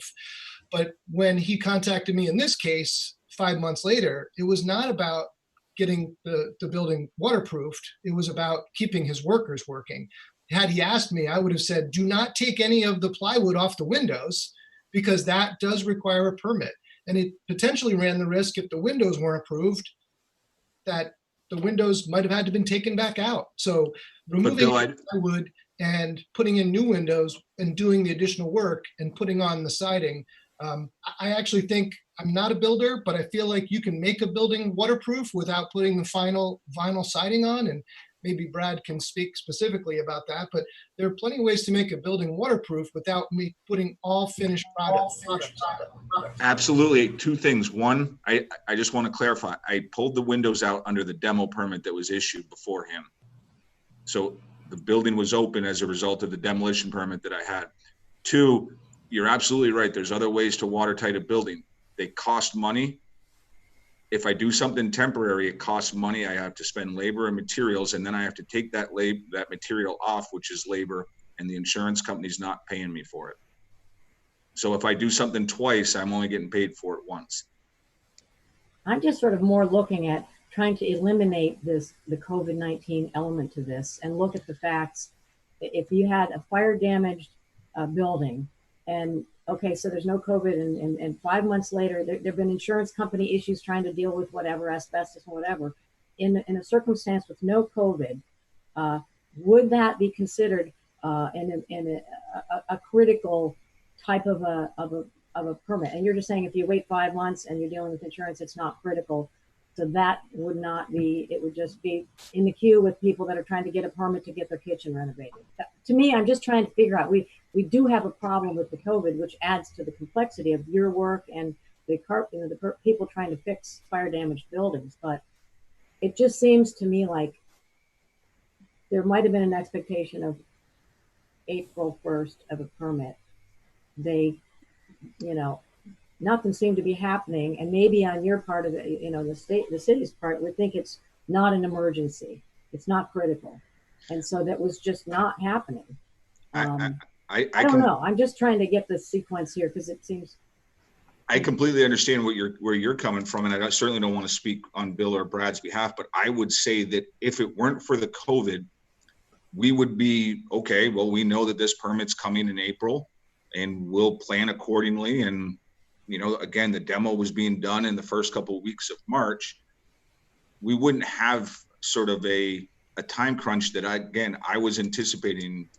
Unfortunately, I try not to watch the news as much anymore these days, but I saw what was coming down the pipeline. I knew what was going to eventually start happening. And that's when I reached out to say, can I speed this up so that before things shut down, I can get this building, I can get as much work done as I can. Yes, I want to keep my employees busy. I knew that layoffs were coming. I know that business was going to slow down. It did it everywhere. And yes, part of the reason that I reached out to Mr. Ward was, hey, I want to keep working on this. Can I get the permit? Because I believe I'll be able to. Eventually, it turned out that, yeah, we had to stop anyways, regardless of the permit or not. But I think in a normal situation without COVID, again, I don't think we'd be here because we would have said, okay, yeah, come April 1st, there would have been just a much easier flow to it. Yeah, and I'm just trying to, again, looking at the circumstances and the site, is it an emergency more critical than somebody trying to renovate their kitchen or their bathroom? And so to me, it's a judgment that if it's not, then that's why you're getting penalized, because it was not considered that kind of a critical thing. But anyway, I think that was my since you answered a lot of my questions originally, when there was the discussion, one last question, when the call took place on I guess it was March 20th, about the 15-day appeal, and you had to wait. Director Ward, did you advise Mr. Vance that the only permits that were going to be issued, say on April 1st, were going to be for emergencies related to COVID-19? No, there was no, the order hadn't been issued at that time. The governor's order didn't happen until, I believe it was the 24th, that said there was no work to be, it was the stay home, stay safe posture. And it allowed only emergency work at that point. Bill, if I may interrupt for a second, the order came out for work to stop on the 26th of March. My son is an electrician, and his birthday is the 25th of March. He worked on his birthday. The next day, they were done. So when I was there on April 8th, by rights, they shouldn't have been working. As a contractor of 15 plus years, if I'm going to demo something and I know I don't have approval to move to the next step, then I have a way to weather it in. So if you're demoing out something and you're taking windows out that you don't have approval to replace at that point with either a zoning permit or a building permit, then I would have in place a way to weather that in. And at that point, it should have been okay. Now we gave them approval for the roof, and they moved forward with that. But on my visit April, there was windows, siding, soffit, fascia. And again, and this was way before we got into all these, social distancing, safe practice, because this was stay at home time. There was, 2-3 guys up on the the plank, putting up siding. So all of this was going on. But at the end of the day, there was work taking place without a permit that was not authorized by our department. And when the permit was finally issued, the 1% after the fact fee was levied per Chapter 8 of the Code of Ordinance. Yeah, thank you, Mr. Beggy. Let's see if some other commissioners here. Commissioner Archambault, thoughts, questions here? Yeah, just real quick. Seeing that those finished windows were in place, why not issue an order to yank them back out since it was in violation? I don't know if that's for Director Ward or for Brad. I think that would be for either Director Ward or for the zoning office. That would be a zoning violation at that point. Yeah, it would also have continued work, right? We would have preferred that things just stop in place initially, boards stay on the windows. It could have been weather tight without them, but once they're in, stop work just means don't do anything else. And so at that same time, since Brad had seen that people were working too close to one another without masks, definitely would have said the same thing during COVID that I would any other time. It's best to just stop. You could, at that point, if you had open windows, I'm sure, like Brad told you in his testimony, he let him work for the rest of the day. Do what you need to do to secure this site. That's what's permissible. And if he had said, hey, we've still got a patch on the roof that if it rains, we would have allowed something like that to continue, but not, it's essentially stop. We really want, when we say stop work, we want you to stop work. Okay. I don't have a lot to add. It seems that the statute is clear on this one in terms of the after the fact fee. And in fact, having not issued an order to yank those windows out, this almost seems like the lesser of the consequential alternatives, I suppose you could say, is the after the fact fee. So it's I'm extremely sympathetic to the COVID and all that. And at the same time, it does seem to be that there are statutes dictating the terms of this. So I'm all done with any questions that I have. Thank you. Okay, thank you. Vice Chair O'Neill, questions in your end?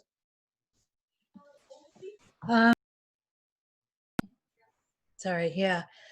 Oh gosh, this is really tough. I'm definitely sympathetic to both sides here.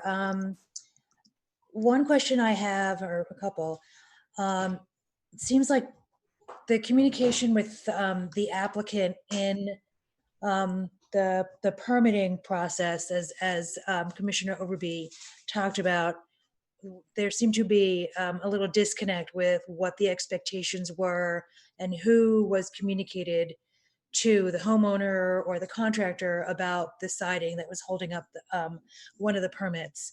And I don't know if that communication issue was exacerbated by staffing during COVID, or they're just kind of regular emails that were going out and regular staffing in the offices at the time. So I don't know, Bill or Brad, would you be able to answer that? Well, I can say from as the director, our staff was still in, and that communication would have gone out as of March 17th from the zoning staff in written form, in the form of the conditions of approval for 83 Faith Street that included the written pre-release conditions. So by the end of the 15-day appeal period, those pre-release conditions needed to be met and the permit picked up and signed for. We had, throughout that time, if the doors were closed, I'm trying to remember the exact date, but we had staff members who were staffing both online and a phone if people had called in. Mr. Vance had my phone number, and I think if there was any question, he certainly could have called me on April 1st and said, are we good to go?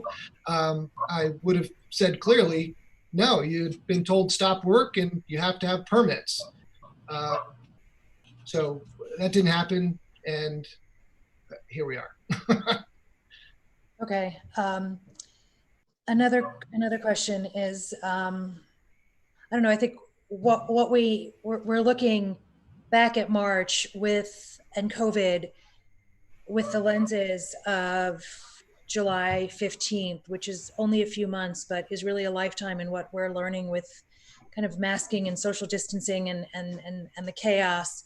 So on the one hand, I recognize that there was a lot of chaos and uncertainty for all of us as everyone's shifting and concerned about layoffs and so forth.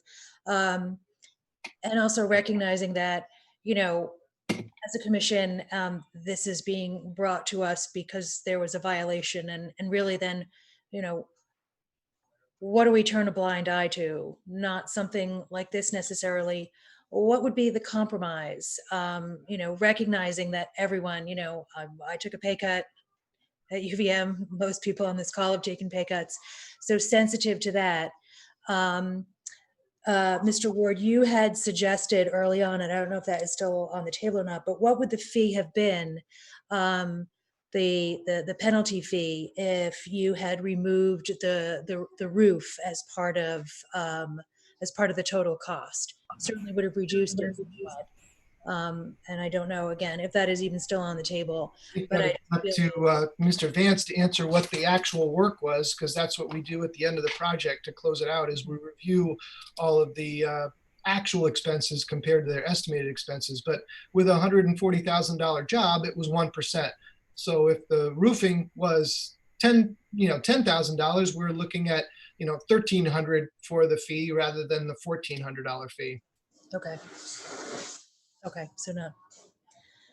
I would have to guess that the roofing was more because there was some framing that was done as well, and then all the sheathing, but I don't have those numbers in front of me.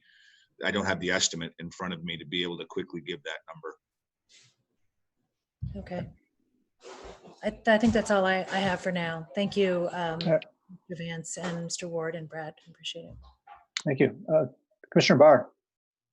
Yeah, that was actually my question, Peggy. The same thing, Commissioner O'Neill Vivanco, that if we could put that back on the table as potentially part of the settlement here, if you will, to reduce the fee by the cost of the roofing. I know that would entail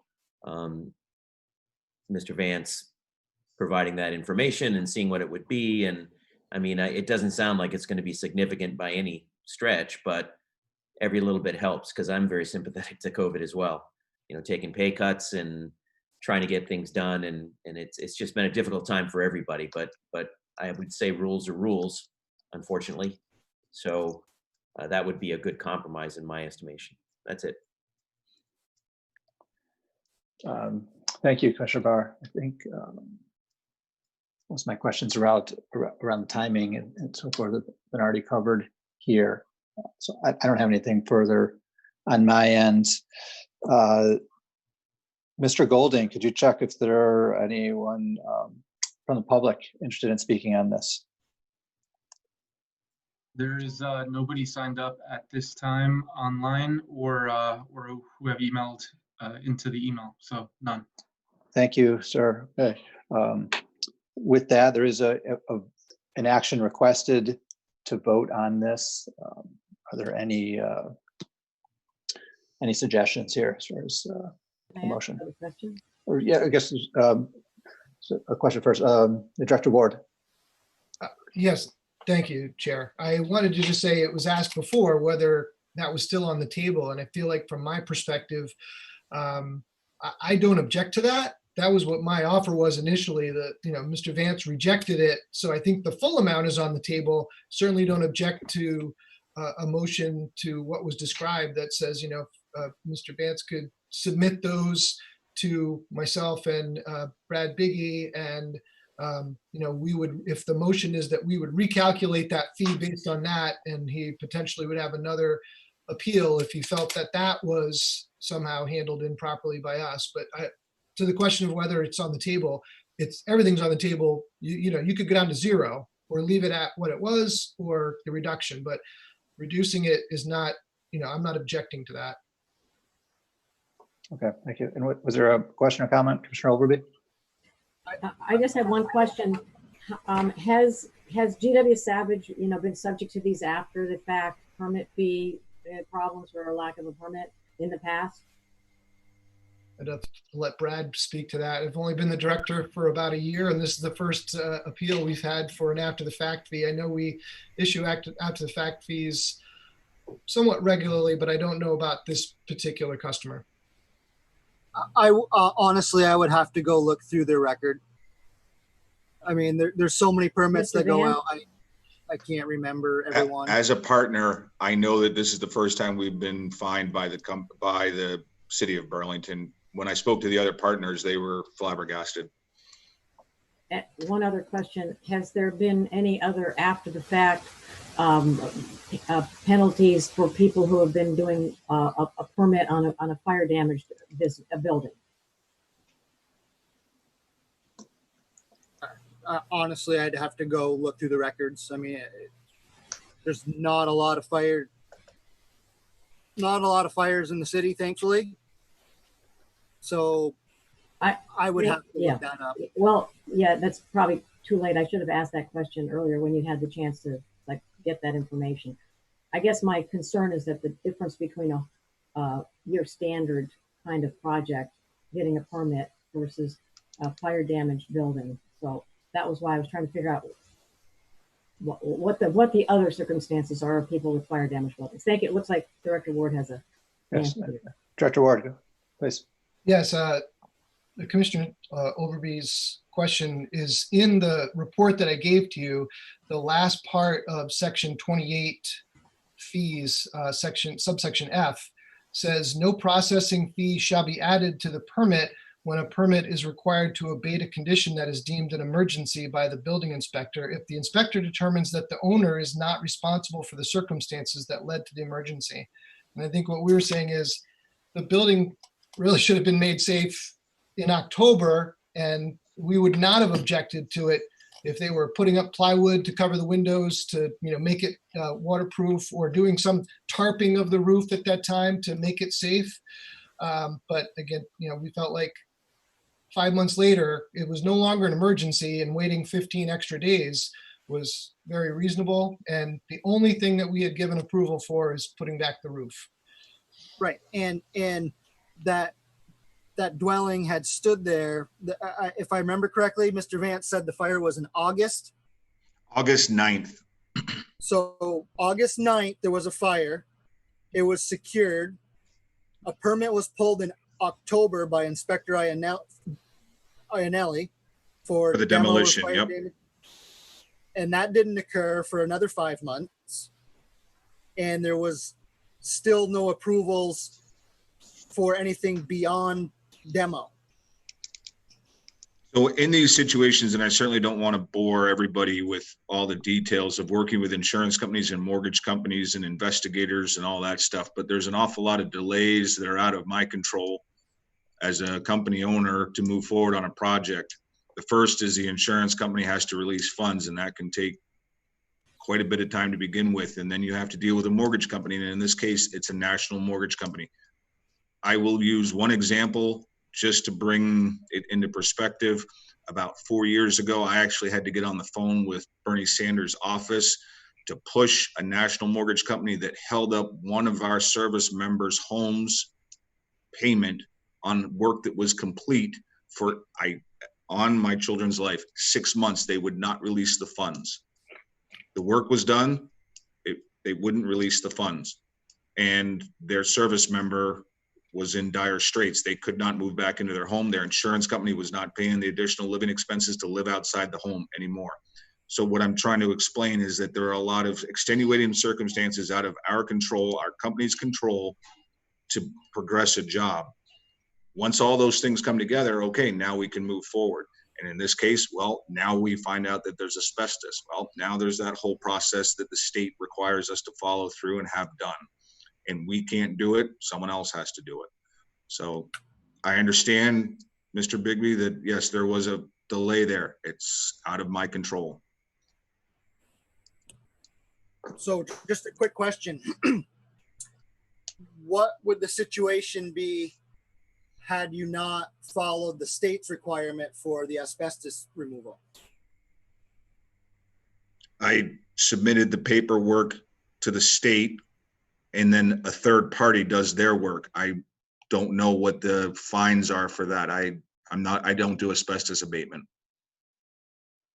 But would you concur that there would be some kind of a penalty for that? I understand where you're going with that. I would imagine that yes, if a company did asbestos abatement without a permit, that they would likely be fined for it.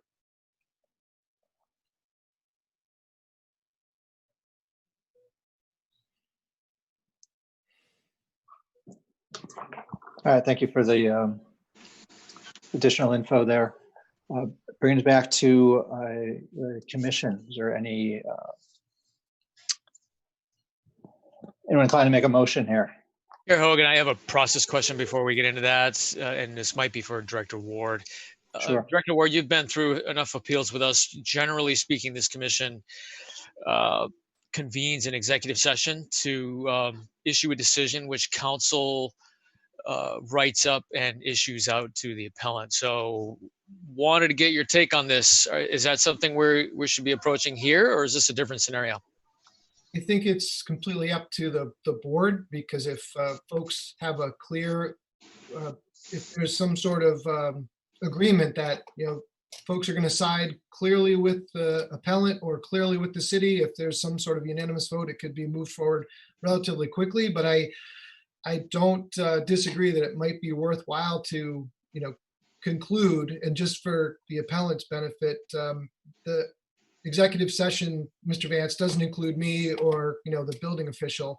It's just the director at that level and staff on his team and the commission. So they speak in executive session, and that way it's not a public discussion. They can ask each other additional questions and then decide on what the appropriate decision should be. And if they feel that they need legal advice before they issue that, they can get it and then issue it after the fact. So I'm fine with you going into an executive session after the meeting, or at the end of the meeting, or moving forward, depending on the how the board feel or how the commission feels.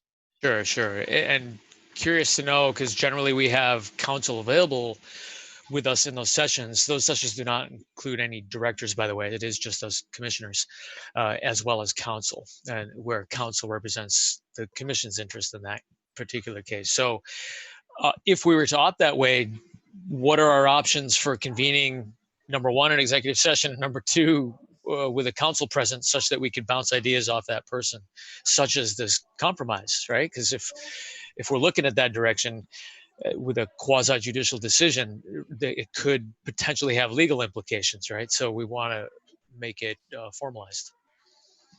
Yes. So just speaking generally, I think you could have the executive session. If you come to a consensus, you could ask the city attorney's office to put the essence of what you are deciding in a written form for both parties. Or you could say, we can't come to a consensus and we need your guidance before we even issue a decision. Okay, I see. So they could build something after the fact. We could just write in our own terms, because we're what you not intend lawyers. to do, and have them, issue, the finding for you in their legal terms. Okay. Thank you for that guidance on process. And I'd just like to say something, and maybe this is out of line. To me, a fine, I guess I go back to my school days, where it's like a punishment. Hey, you made a mistake, and this is how we're going to teach you to make sure that you don't do this again. And a $1,400 fine certainly makes that point to us. I think I'd like to, I guess, stand on our 40 years of working with the city of Burlington and all different types of agencies throughout the state of Vermont, that we've never had this before. We did not do this with the intent of trying to circumvent or do anything wrong. We were looking out for the person's building's best interest in their pocket. And I would therefore say that if the commission feels that that's not good enough or not a reason, and that's what the consensus is, then the fine has already been paid and doesn't need to go to a private meeting with a lawyer to review it. That's just I don't know if I'm in line in saying that, but. Sure, noted, thank you. And thank you, Commissioner Archambault for clarifying the process there. Certainly the only other appeal we've seen as a commission since I've been a member was handled in that way in executive session with the council assistance and sort of the language and stating that out. So I guess that would be an avenue for us as well. Given that listed for a vote here, I mean, is that typical? Like, would that typically have been noted on the agenda, or do we need to make a motion now to just say, let's table it and revisit it later in executive session, perhaps? But I'm open to considering. Yeah, my familiarity is that appeals by default have followed with an executive session. So I don't know that it needs to be notified because it's not necessarily a public type of situation, right? It's a very specific situation for here. So that would be my take on it. Thanks, Commissioner Barr. My recollection, I'm unmuted. My recollection is when we have done these kind of appeals, the council has been in the room and listening to everything too, so that when we then convene to an executive session, so there's some context. I'm just saying that that's the normal. I've been through 2 or 3 of these at least. So am I mistaken, Commissioner Archambault? Has that been the case? It's true, right? They have that context at having attended the meeting and to tie different pieces pending our questions that provide that clarity. Well, so let me just say this then. I guess depending on if someone were to make a motion and then we were not be able to come to a conclusion, then we could go that route and look at an executive session later. So let me just make a motion that we accept staff's recommendation, but with the allowance for the appellant to submit, should he choose, the cost for the roof to reduce the additional fine by whatever margin that might be based on the percentage. So that's the motion. I second that motion. Okay. With the amendment. Thank you, Commissioner Barr, for motion, and a second, Commissioner O'Neill. Any discussion around the motion? Commissioner Archambault. Yeah, I'm going to oppose that motion. It's like asking, do you want to pay the high amount or the lesser amount? So I would not be down with that. Okay. Do you have a friendly amendment to it? I mean, I guess I don't understand the high amount or the low amount. My perception on the entire case, right, is our hands are somewhat tied, right? We do have a statute at hand, and we're not judging character here. We're not saying this is a bad person or a bad company or nothing like that. It's just that in this particular situation, as windows were thrown in, look, we've heard that this is a company who does a lot of business in town, pulls a lot of permits. They know you pop in new windows, that's permittable stuff. So as soon as those windows touch those frames, that was it. You needed a permit for that, and if it wasn't in place, it's a bummer of a situation with delays. Fully respect all that, but in a sense, the law is the law, and to me, we're going to follow the suit here. Okay. But that's my discussion. I know there's a motion on the table, and I don't mean to distract. Okay. So shall we are we to vote on this motion then, or do we have any other? Could I just raise a point? If you go forward with the compromise of taking out the cost of the roof, I would like to reserve the right to inspect the work that was done per reframing the roof structure. As 15 plus years as a contractor, 6+ years as the building official, I do have a pretty good sense of what things cost to get done. So if it comes back with a number like 50,000, well, let's confirm that it was actually $50,000 worth of work. I would defer to Director Ward on that.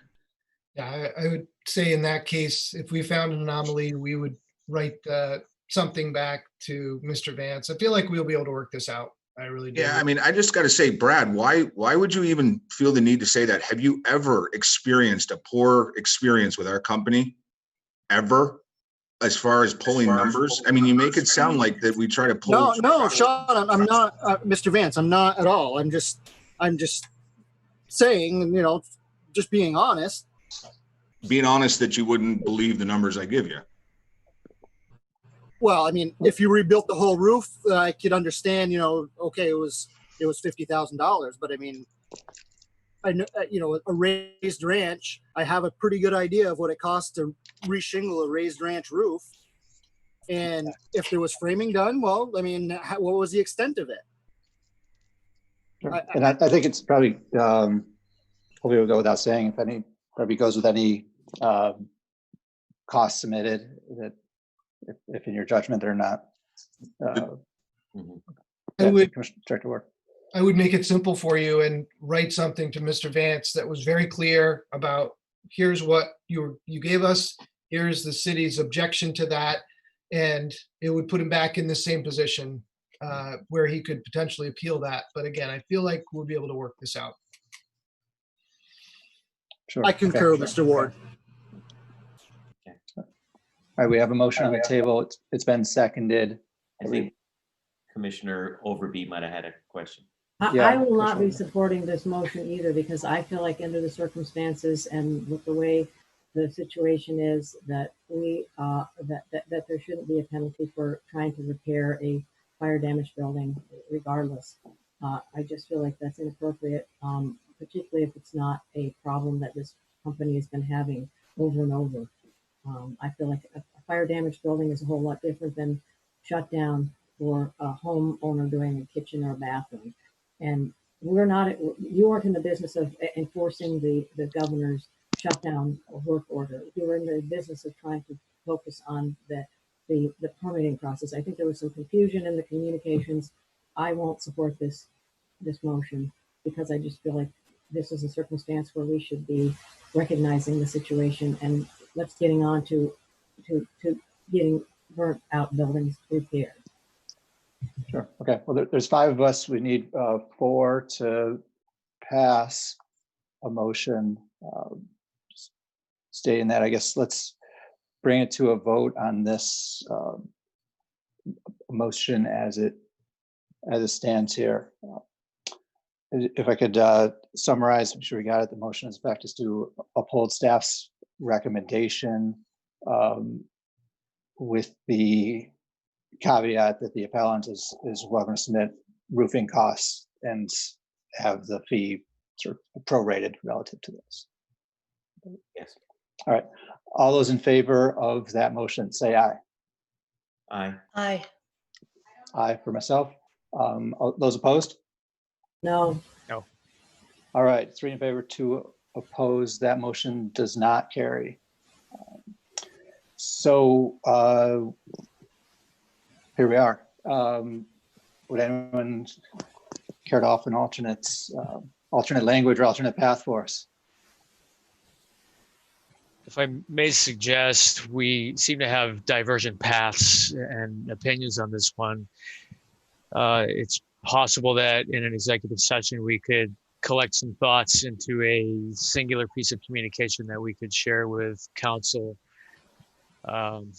City council is what I mean here, and Sure. Draft up some kind of communication along those lines. Okay. Is it possible for me to suggest an option, or is it only the commission that can do that? Sure. I'll open Again, suggestions. first time I've done this, so I apologize. I mean, here's something that when I'm working with adjusters and there's an impasse as far as if I write an estimate for $100 and the adjuster's at $80, oftentimes what I say to adjusters is split the difference and call it good.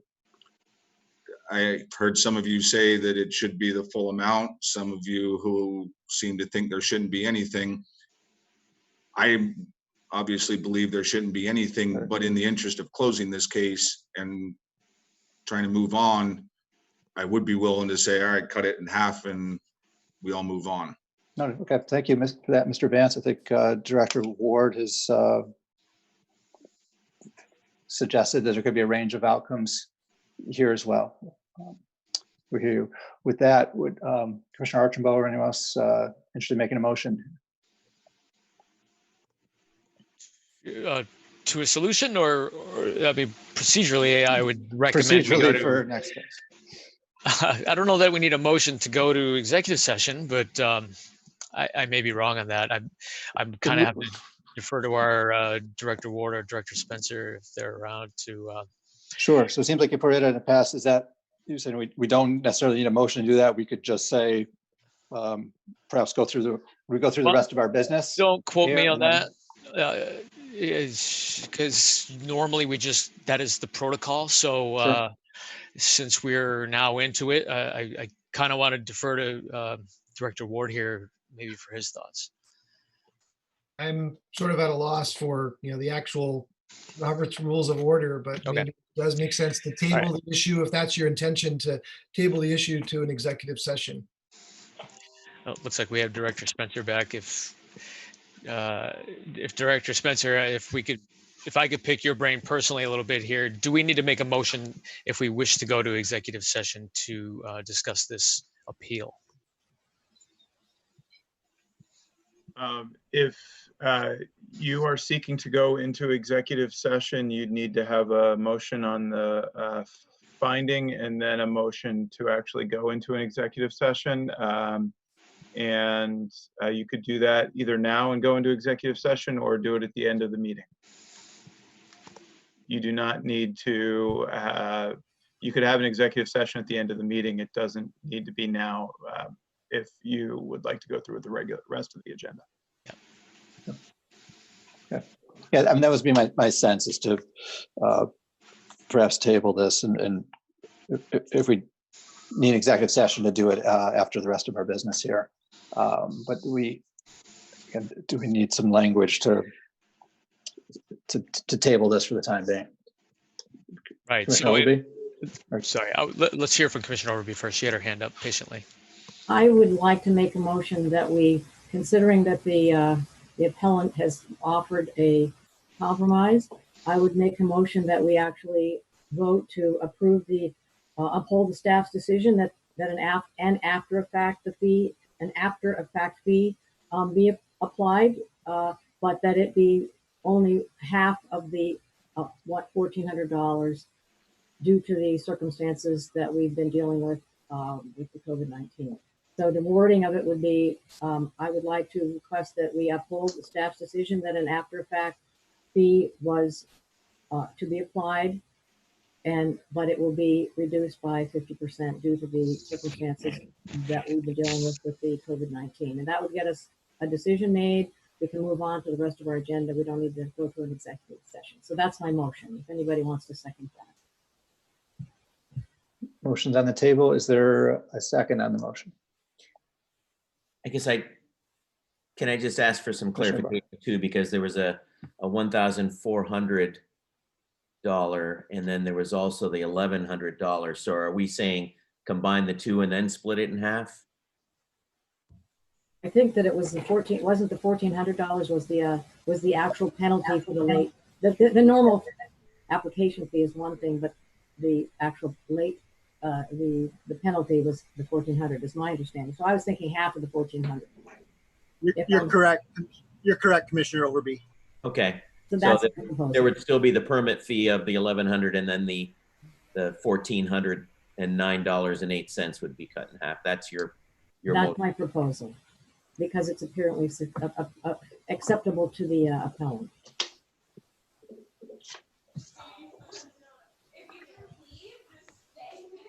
I would second that.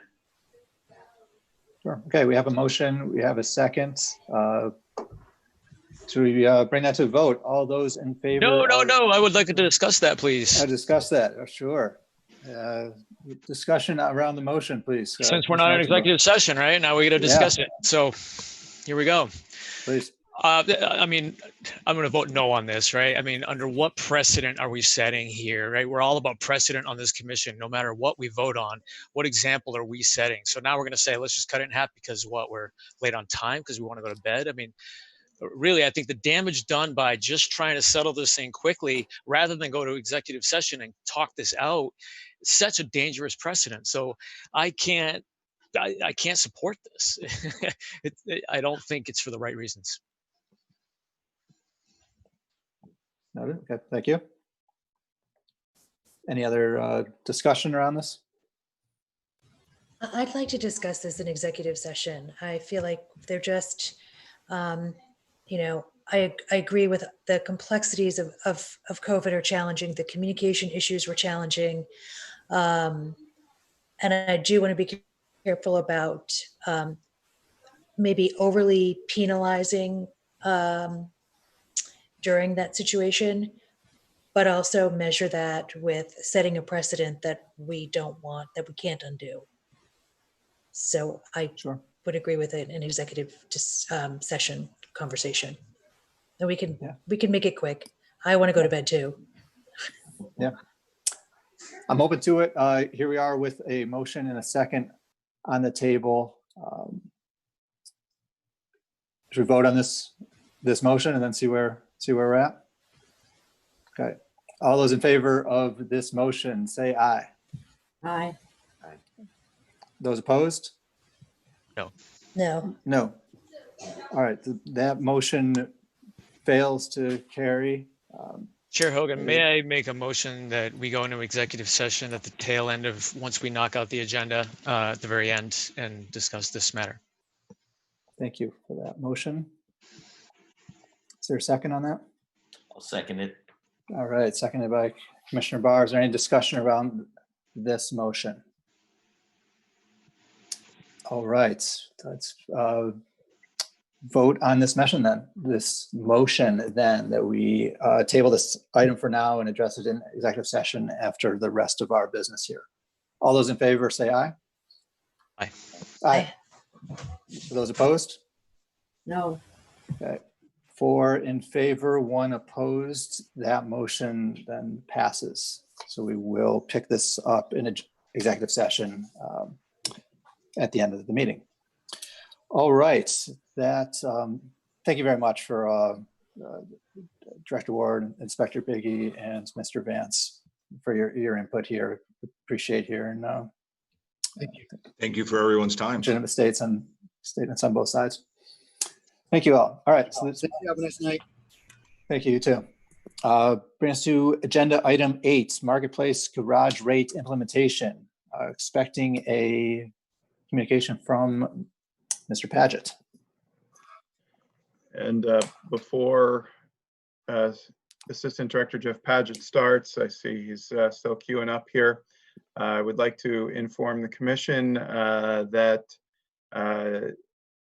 Assistant Director Jeff Paget is no longer our assistant director, that we have completed our hiring process for the position. I'd like to welcome Jeff Paget on as our full-time Assistant Director of Parking and Traffic. So wow. Yay. Congratulations. Well, yeah, you know. Bravo.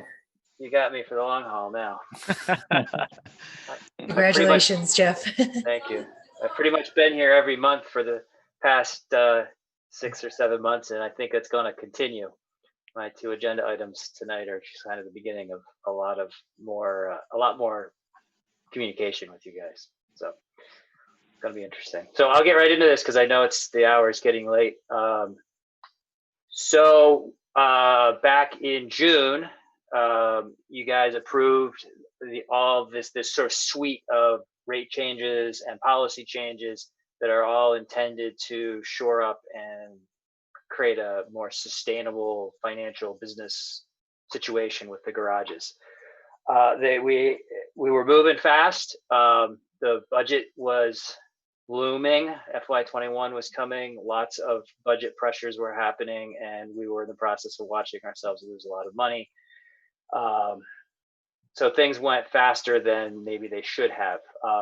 Basically, fundamentally, we ask you guys to approve something, namely the starting the rate change on July 1st that was actually impossible because of the public notice period, which you just had an hour-long discussion about public notice periods.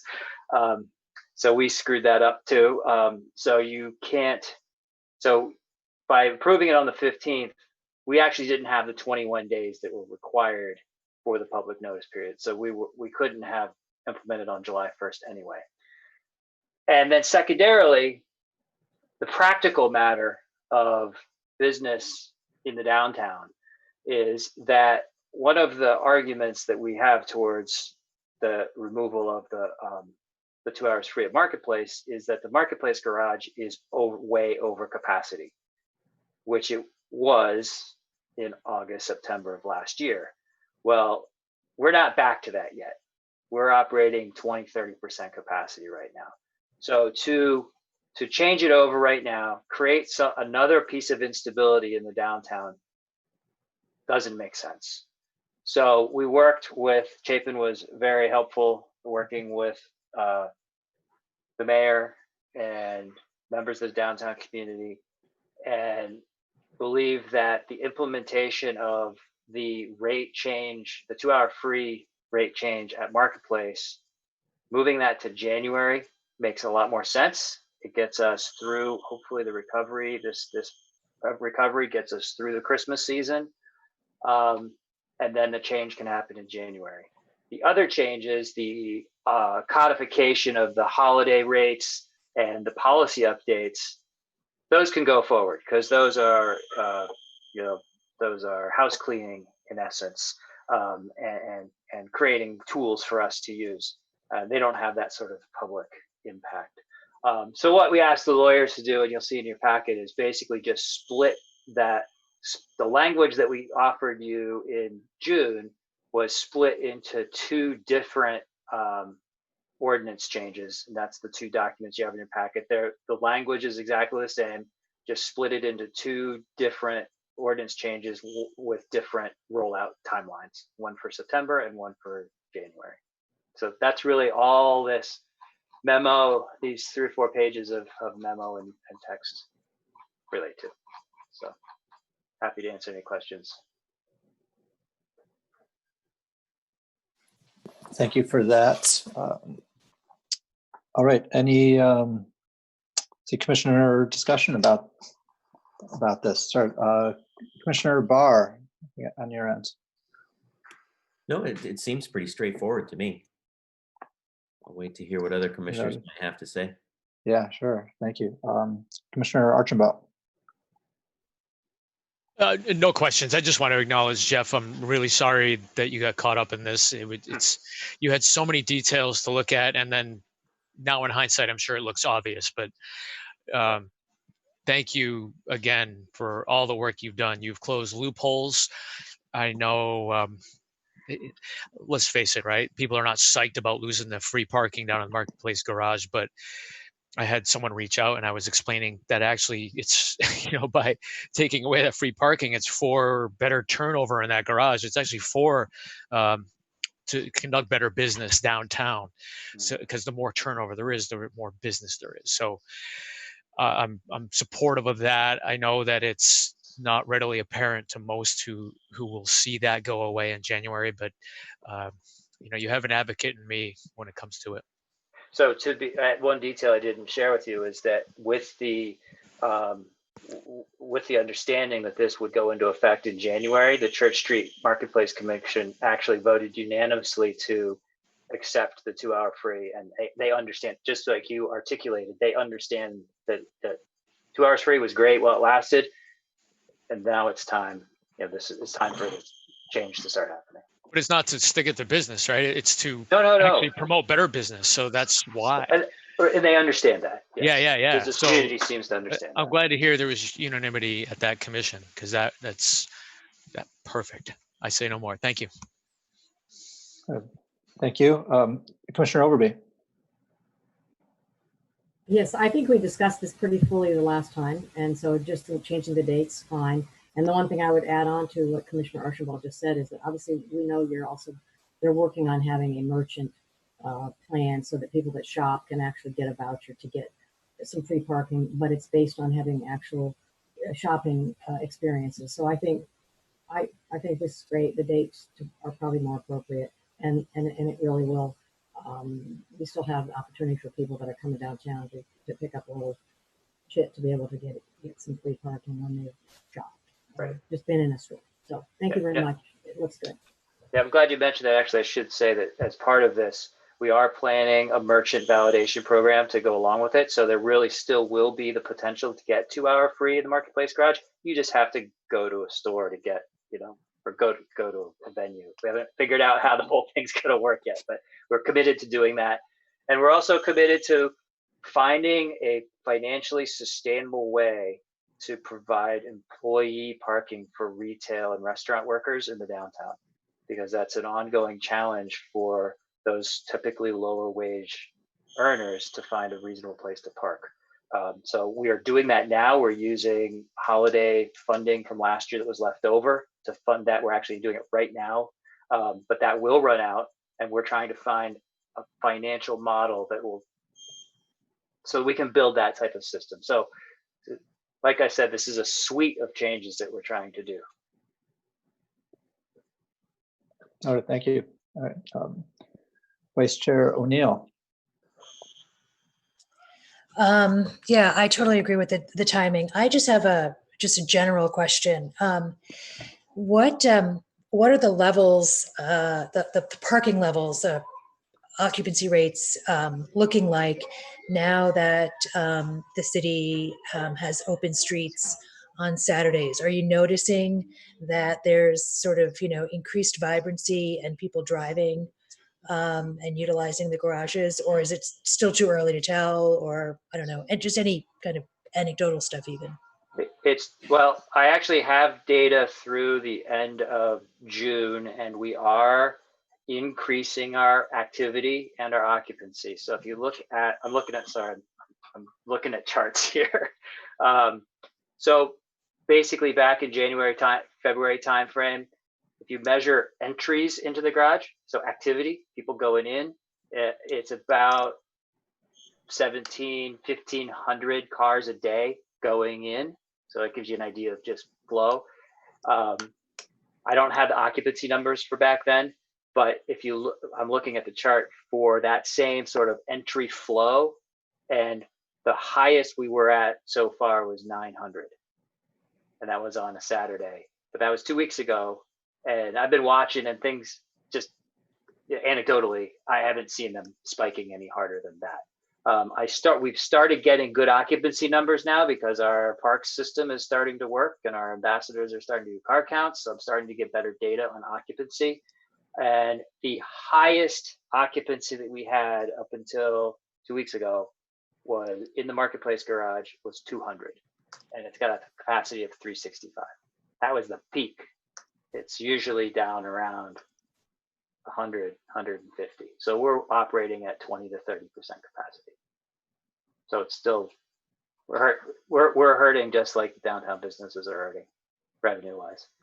And I just got numbers from last year, and I think I predicted that to you guys, we would lose 1.2 to $2 million, and we're looking at losing about 1.3. So it's going to be a fun ride. Sure. All right. Well, we want people to use the garage, but I don't know. I'm not going to be the cheerleader to be like, drive downtown. We could bike. I think to be fair, I mean, I think we all agree that is true. But to be fair, the Marketplace Garage is the vast majority of people that are parking in the garage are tourists, right? Visitors, and that's what we really want. I mean, that's what Church Street's built for. So it's true. So we're not encouraging people to come. They're coming in. We're encouraging them by having Church Street, right? So, yeah. That's philosophical. We can get into that another time. Right. No, and it'll be interesting to see if any of these numbers really start moving up as UVM and Champlain quasi-welcome students back to campus, and folks are starting to return to work and maybe like working in person as opposed to in their living room with their kids in the background. Yeah. So we have a long way to go, but I appreciate all these efforts to kind of keep moving the needle and, working on this parking issue, even though we have another parking issue that we're trying to deal with COVID. So thanks for balancing that, Jeff. Trying. All right, thank you. Nothing further on my end. Mr. Goulding, could you confirm if we have any public comments lined up? There is nobody signed up at this time. Thank you, sir. Bring it back to the commission. We're seeking a vote, or really a motion at this point. I'll move to accept staff's language. Thank you. Seconded by Commissioner Barr. Thank you very much. We have a motion, a second. All those in favor of this motion, say aye. Aye. Aye. Any opposed? All right, motion passes. Thank you very much. Closing you, out. Jeff. Yes, sir. Yeah, I'm not going anywhere. Sticking around for the next item. Congratulations, Assistant Director. Agenda item number 9. I'd like to welcome back Assistant Director, Mr. Paget, Associate Director Spencer. FY21 budget update and parking enforcement update. Chapin, you want to lead this off, or you want Sure, to dive in? happy to. Given the hour, we'll make this short. I was pleased that the DPW team worked well together to put together FY21 budgets for the city that were approved a couple hours before the fiscal year by the City Council on June 30th. I think it's important to note in the budget discussions, there were very substantive conversations around the role of policing in this community. Part of those discussions talked about what services could be transferred from the police to other departments in the city. And through those conversations, the decision was made to transfer parking enforcement from the Burlington Police Department to the Department of Public Works. This is a major decision with lots of implications. I personally am excited by this opportunity, and I will let Jeff speak to some of his excitement because he shares that with our opportunity to change the business model for how we've been operating. And by bringing everything all into one house, there are some new opportunities. So while, as Assistant Director Paget had referenced, we did lose significant money in both Parking Facilities Fund last year and the Traffic Fund. Hopefully by reinventing our business model here, we can put a path to recovery together that can serve Burlington well and keep our funds solvent. Yeah, I won't go on too long. I just wanted to give you the sort of because literally I started working on this on Monday, my first day. That's not totally true. I've been thinking about it for a while, but this opportunity to bring the parking enforcement folks into DPW, I think, is a game changer, and frankly, why I put my name back in the hat to take this position, or to apply for this position and take it on, because I feel like this is, we talk about social change. This is it. Taking enforcement, and I want to transform enforcement into customer service. I mean, we sell a product, we sell parking, and I don't know of any other industry where if you have a problem with your product, you get a civil citation. I mean, there are things that are clearly, you park in front of a fire hydrant or you park in an ambulance zone or something, that's legal. But overstaying your meter, these are the slippery slope type of things you hear about all the time. They got a ticket and then they didn't pay it, and then they got, sad stories. So anyway, so that's sort of my vision, broadly speaking, of how to of one of the things I think we really need to do. And I've already seen some of the interactions that John King's group has had with the public, and the venom, not towards John, and he's doing his job, and that's appropriate, but the visceral emails that come into him about somebody who has a $15 parking ticket. It's $15. I mean, I don't mean to dismiss that's enough money that affects people. That's not $1,000, but the way that folks talk about it's really, so there's some structural problem that it needs to be dealt with. It's not going to be easy. So long and short of it is, I basically wanted to give you guys a rundown of how I see the next 6 months going and what I'm going to try to do over the next 6 months. So basically, for the the remainder of July, I'm putting together a roadmap so that I can identify what are the major tasks that need to be done, what are the major dependencies that need to that influence all of these decisions, and who are the major stakeholders in this process. Because there's a lot of things, there's a lot of moving parts from the employees themselves to the union to HR to classifications, all these org chart type things. There's a lot of dependencies, stakeholders that require tasks. So in August, what I'm hoping to do is have a clear enough vision of this roadmap to actually reach out to stakeholders, gather input, speak with them. I have an idea of where I want to go, and I will probably present that as a framework, but it's just a framework to create discussion so that we can start identifying the problems that we need to solve, with the goal of coming back to Public Works Commission in September. So your next meeting, presenting to you some kind of broad conceptual plan of how this is all going to come together, get any input you guys have, and then go to City Council at the end of September and do the same thing. Show them what we're thinking, how we think we're going to make this happen. And that will give us October, November, December to actually go through council approval process, the reclassification process, the reorg process, the union negotiations that all these things that need to happen to make this work, so that we can get to a fully integrated, newly defined department in January. It's fast. Hope we can do it. But I wanted to give you guys a heads up before you take August off, so you know the scramble that is happening. So that's pretty much it. Unless Chapin, is there any high level stuff I blew past, but that's going to be my job for the foreseeable future. Great. Thank you for that communication, sir. Commissioner discussion here. Commissioner Archambault. Microphone down, you might hear me. Yeah, Gotcha. What a big move. Wow, to see that come over to the department. I can't say I have one reaction one way or the other. Am I happy or am I sad or how I feel about it? It is what it is. I do know that we as a commission regulate traffic, and in many ways it makes a lot of sense. And we've talked to John plenty over the years, at least in my tenure on the commission. So it's always felt a little bit like a disconnect in talking to John, like, oh, he's that guy over there, but we regulate everything that he does. So glad in that sense that he's coming under the fold and maybe be more closely aligned with, the department and all that we do. Same with this commission here. So I don't have any grand ideas. I don't know how to set you forward other than I look forward to seeing what your framework is. Yeah, me too. Maybe participating on that, yeah.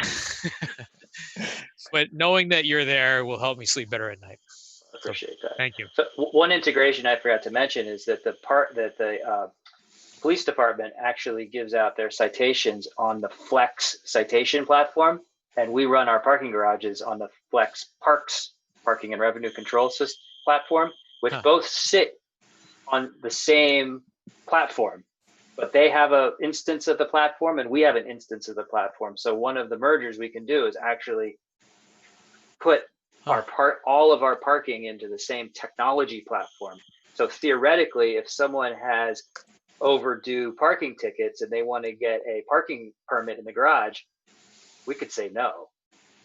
Like, we're integrated. You know what I'm saying? Like, we have the opportunity to do that type of thing now and manage parking a little more aggressively. That doesn't sound right, but you get what I'm saying. More comprehensively, that's a better word. Mm-hmm. Interesting. Those are all my words, Chair Hogan, so thank you. Thank you. Commissioner Barr. Sure. I'll just echo that. We switched over from Flex to another parking management software program, but having them both in the same basket, if you will, gives you all of those different flexibilities to monitor and manage much better. So one of the curiosities I have, and I'm sure that it's probably implied, is that now that enforcement is moved here, then our authority is going to expand to do more, the bandwidth of it, I should say. So we'll be setting fines and fees and those kind of things as well for citations. What about appeals, I guess would be my question. I don't know if the police commission listens to appeals once they go higher. I know that in the profession, there's several levels of appeal. If somebody really wants to bring it to the top level, I don't know if that's available. So that's just one of the questions, if that's something you're going to be pouring through, Jeff, to figure out. Absolutely. Right now, appeals go through the city attorney's office, but depending on how we are successful at reclassifying some of this, it may go on a different route. We'll see. I'm not suggesting it come to us. No, I don't know, but you're absolutely right. Ordinances will have to be changed or massaged or whatever. There's lots of layers to this. It's a $750,000 budget. It's not just taking $750,000 out of the police and putting it somewhere else. It's a whole suite of things. Yeah, it's a ripple effect. So those are my comments. Thanks. Thank you. Commissioner Overby.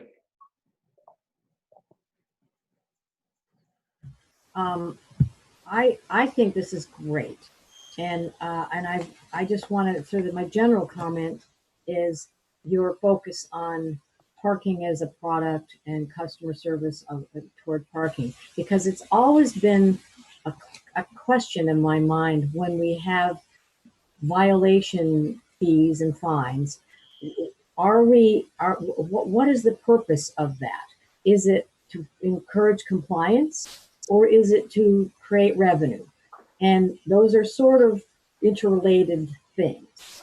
And so this is a point where we'll have that discussion, where in the city of Burlington, when you come to city of Burlington and you need to park, and you're dealing with, are we going to be encouraging compliance by having fines that, or violations that would actually be for that purpose? Or are we going to calculate, well, how much revenue can we anticipate from parking actual usage versus fines for people that are violating it? So I'm really looking forward to this, but it's a discussion that I think we never usually have in society generally, of why we have all these various fines and penalties. And we just went through another fine and penalty kind of situation earlier in our hearing.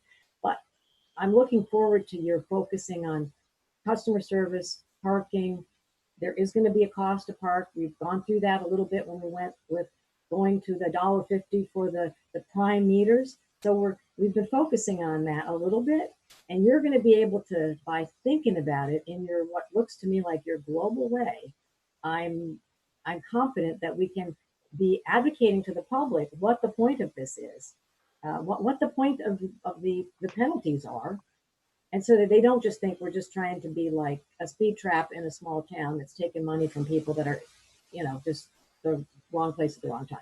So thank you very much. I'm looking forward to seeing what you come up with in a couple of months. Thank you. Commissioner O'Neill.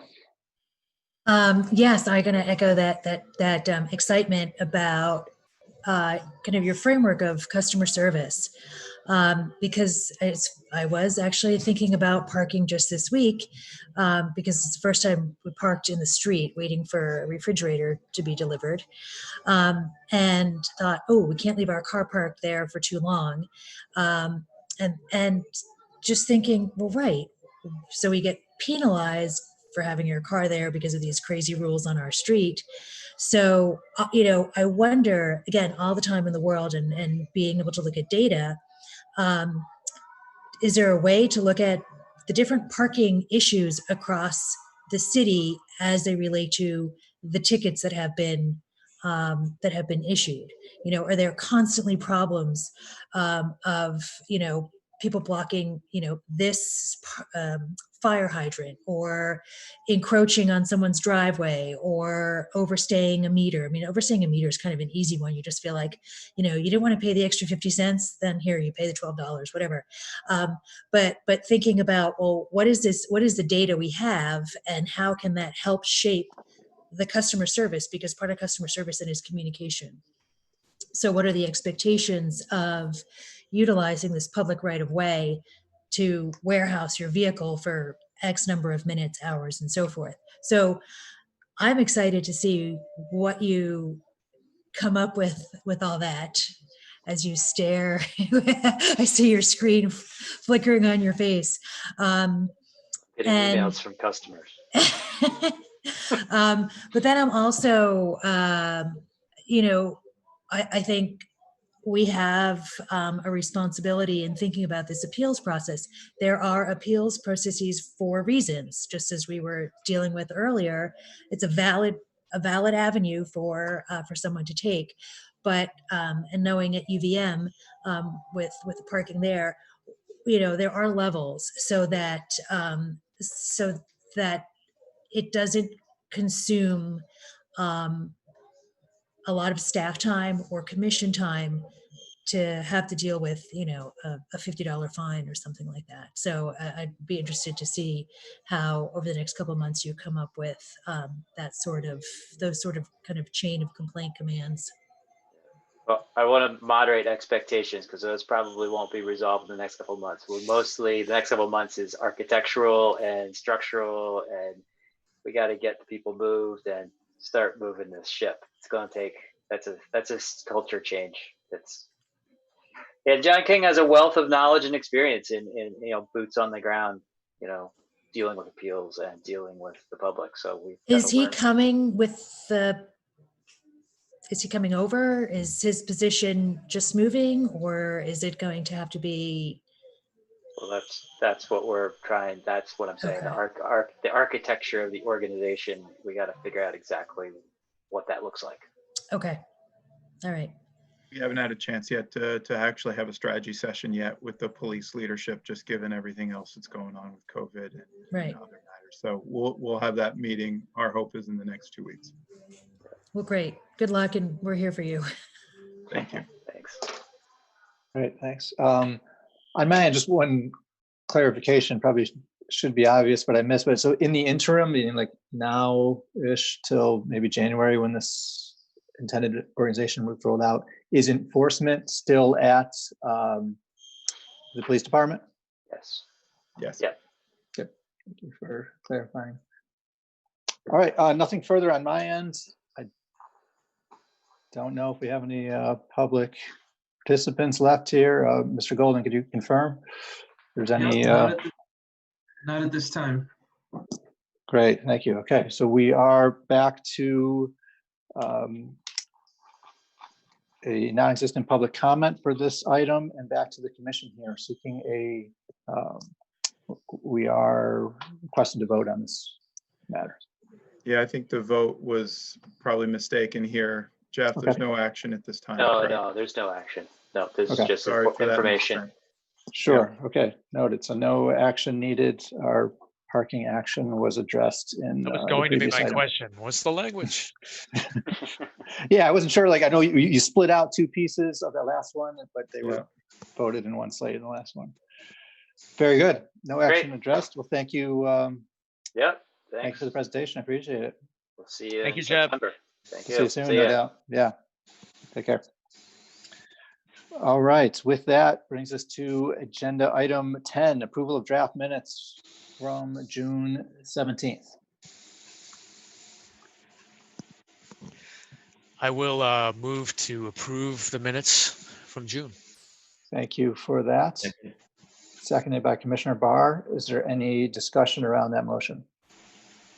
I have a couple points that I just wanted to make a correction, small. Please. Under the item 11, Commissioner Communications, I don't understand one of the items that was, we're on page 4. Yep. It's under the 1, 2, 3, 4, the 5th one down, which is my communications about the discussion we had about the 15-minute parking spots for takeout. The last sentence says ordinance meeting making space continues and the ordinance language was approved through the rest of the season. I don't have any idea what that is. So not knowing what that is supposed to have represented, I don't remember saying anything like that. Can we just strike that? We I have can no just idea. I couldn't even figure out strike how to that. fix it. I think that was related to us giving an update to you on the council and their ordinance edits to allow the Making Space program to continue after the state of emergency ended through the end of the season. That said, it's not essential to the minutes, and staff is supportive if you want to strike it. So if there were quotes around making space, which is because the other part of that, I think it was, you had said that it was discussed and brought forward, and it says you referenced, the sentence before that says, Director Spencer referenced the prior month's commission meeting where this information was brought forward and approval sought. I think the parklets were not part of our discussion. They were, we discussed the takeout, not the parklets, because of what you were saying, that it was an emergency. It was the way that the expansion of all the restaurants having their tables out are not based on action that we took. The only thing we voted on was the 15-minute takeout spots. So I'm not, it's sort of ambiguous here. I don't know the best way to correct it other than the parklets were not part of the discussion, but the 15-minute takeout for the taxi spots was. And that last, I think maybe if you just read last sentence, if quote, making space is the title of the project, I think you just need to leave that last sentence out. I just don't think it's very clear. If you're good with that, everybody good with that last sentence, that doesn't make sense. But sure. But the parklets were excluded from the discussion. We only discussed, and that was what my concern was. How did those things like Ken's Pizza tables being in the roadway happen? And it wasn't because of our action. It was because of the mayor's action based on the emergency. I'm okay Sorry to with make it so complicated, but did that make any sense? Yep, I'm okay with that edit. Okay, and then the only last sentence, the very last sentence at the bottom of page 4, Commissioner Overby asked about using white paint for the crosswalks instead of red. It really was actually using the zebra, the white zebra striping, which is apparently a standard. So it's not easy. It's just Commissioner Overby asked about using white zebra striping for the crosswalks instead of red. As Jared Wood asked me about it again. So add the word zebra. Just, right after white, instead of paint, put zebra striping. So it'll be white zebra striping for the crosswalks, which is what apparently is another standard for crosswalks. That's maybe an alternative that we could consider using that might be more visible than the fake brick. Right. That was my comment, and those are the two changes that I would make. And since I'm going to get to help figure out how to make these minutes from this meeting work, I guess I'll get to figure out how you guys do it in the future. Sure. So we have a motion and a second. Do we need a friendly amendment to that motion with these changes? My understanding was it was friendly to the maker, Tiki, and the seconder, Commissioner Barr. All right. Any further discussion then? All right. Seeking a vote to approve the minutes of the June meeting with the two edits that Commissioner Overby just mentioned. All those in favor say aye. Aye. Aye for myself. Any opposed? All right. Minutes are approved unanimously. Agenda item 11, director's reports. All right. So I will just hit on one item. There's a director's report in your packet. One of the items in there is an update on the Champlain Parkway. We have just released, and Federal Highway has released the limited scope draft supplemental environmental impact statement for the Champlain Parkway. This is an additional review looking at environmental justice issues in the Maple and King neighborhoods that we have discussed at past meetings.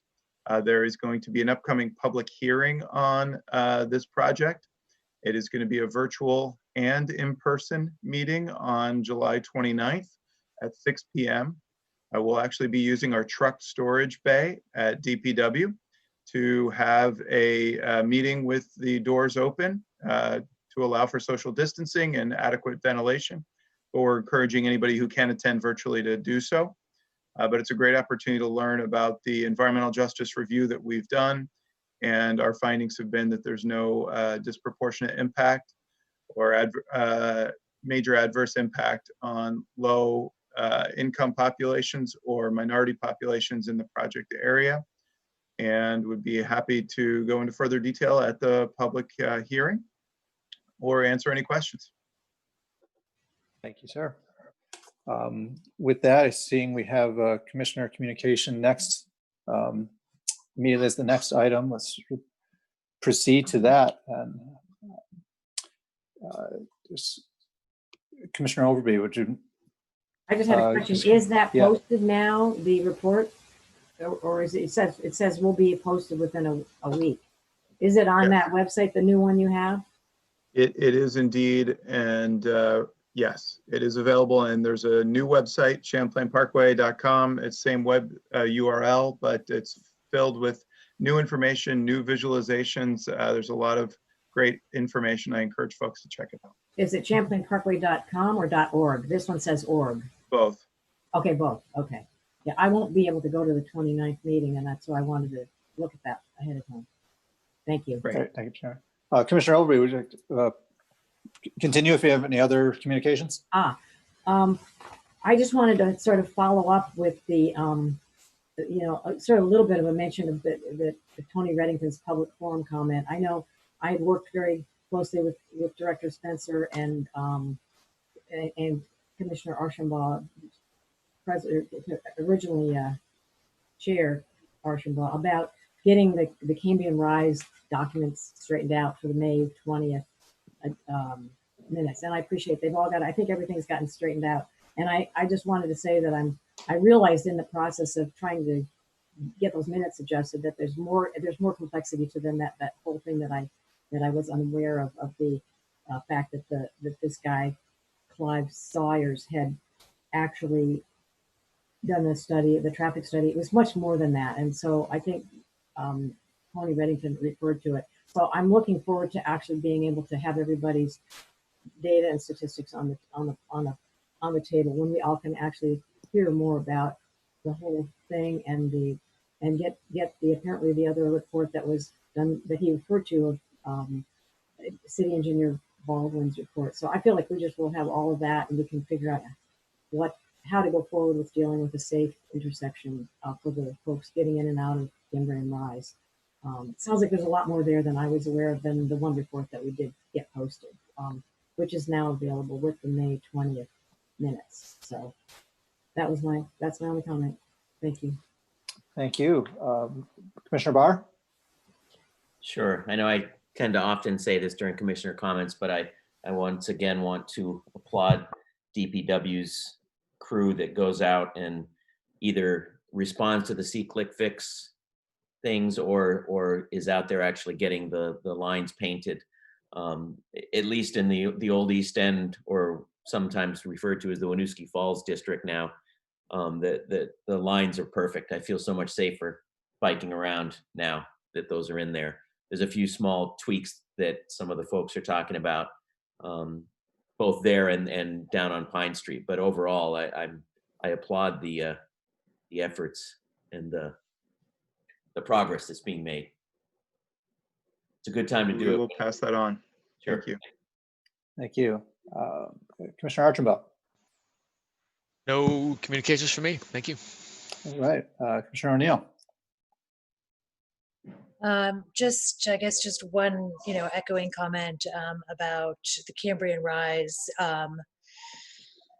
and just figuring out the best option for that North Avenue Cambrian Rise entrance exit and how it's going to impact further north by BHS.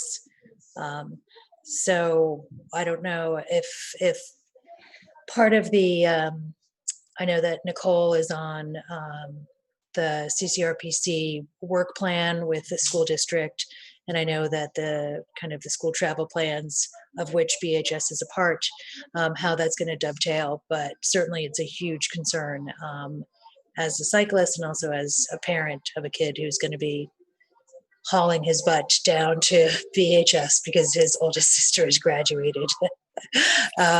So, as we look at the opening of schools under COVID and concerns around kids using the bus, I hope that we see many more kids riding their bikes and walking, and that whatever we can do as a city to prioritize their safety, that intersection among many, the better off we are as a city to allow these kids to get to school safely during kind of these crazy times. So this may come up in other ways in the coming months as schools start to open. That's all. Great, thank you. I think that's everyone. Myself, I'll just say briefly, thank you for the vote of confidence in new role as chair here, and thank you in advance for keeping me honest and keeping me in check, and for the help along the way. And with that, I will close out agenda item 12, Commissioner Communications. Next is item 13, adjournment, which is really adjournment for us into executive session to address the appeal from agenda item 7. So moved. Thank you, Commissioner Barr. A second on that? I'll second. Okay. Any discussion on that or a comment, Director Spencer? Yes, the only comment I'd make is that you can go into an executive session to deliberate. You can't take action in an executive session.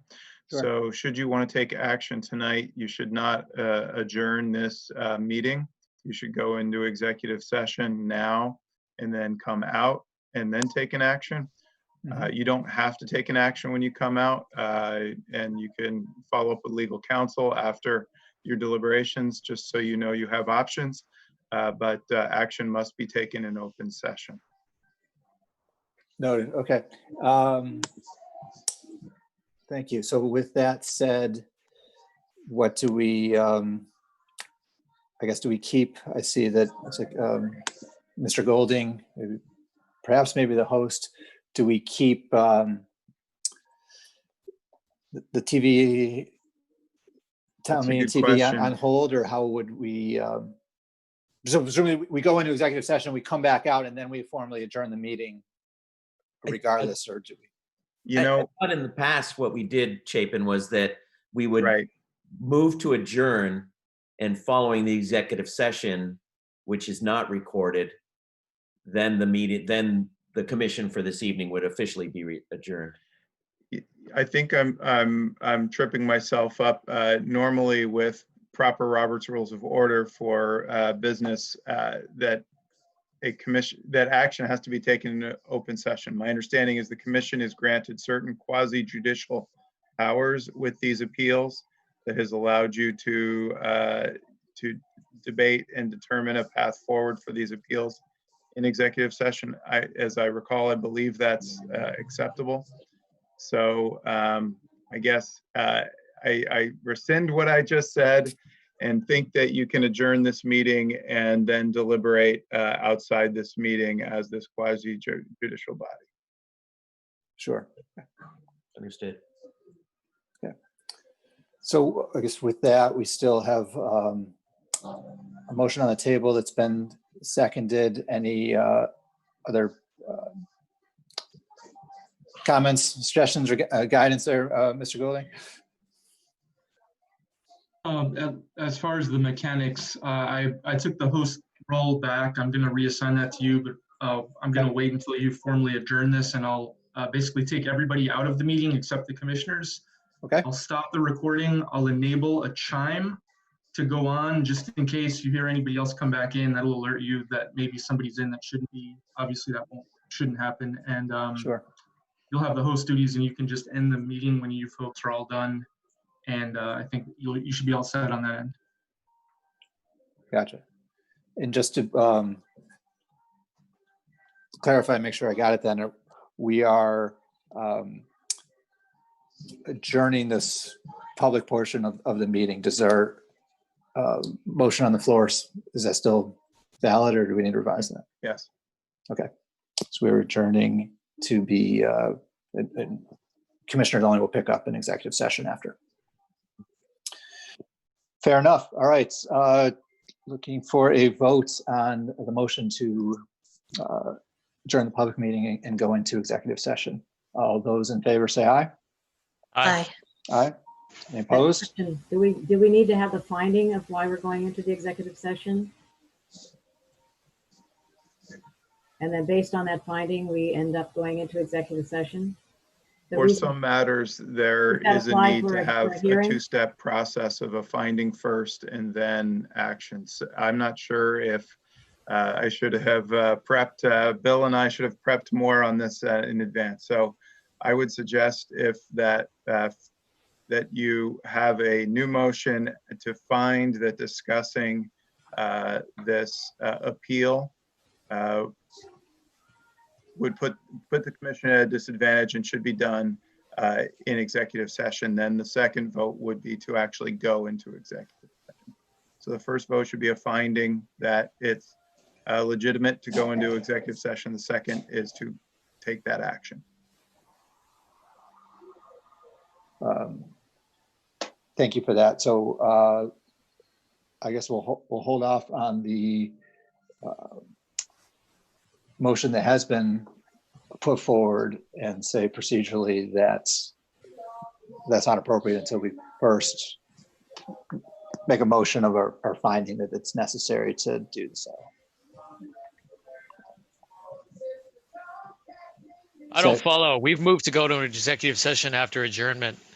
And so from a process standpoint, I believe that's what occurs, as has happened for dozens of appeals prior to this. So the finding piece I'm a little confused on. So I don't know what to say other than my expectation right now would be that we just move to executive session. Do we need to actually put the words in there why we're moving to an executive session, I guess?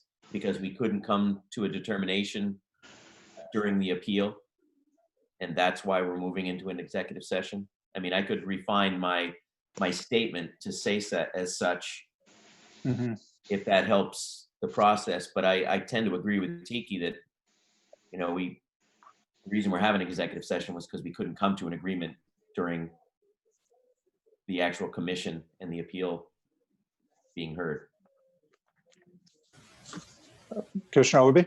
It may be that with a hearing that you don't have to go through that process, but normally you would have to do that if it was the kind of things where you're having a contract discussion or an employee is being disciplined and you're talking about an employee that there's like what, 2 or 3 reasons where you're allowed to talk about things that are not the best done in a public forum. And it may be that this is not one of those. This is just, I really don't know. I just propose that as possibly something. We've never done that, but in most cases when you're trying to have discussions out of the public hearing, there's only certain reasons why you would do that. And so this, I don't know why this discussion has to be an executive session, frankly.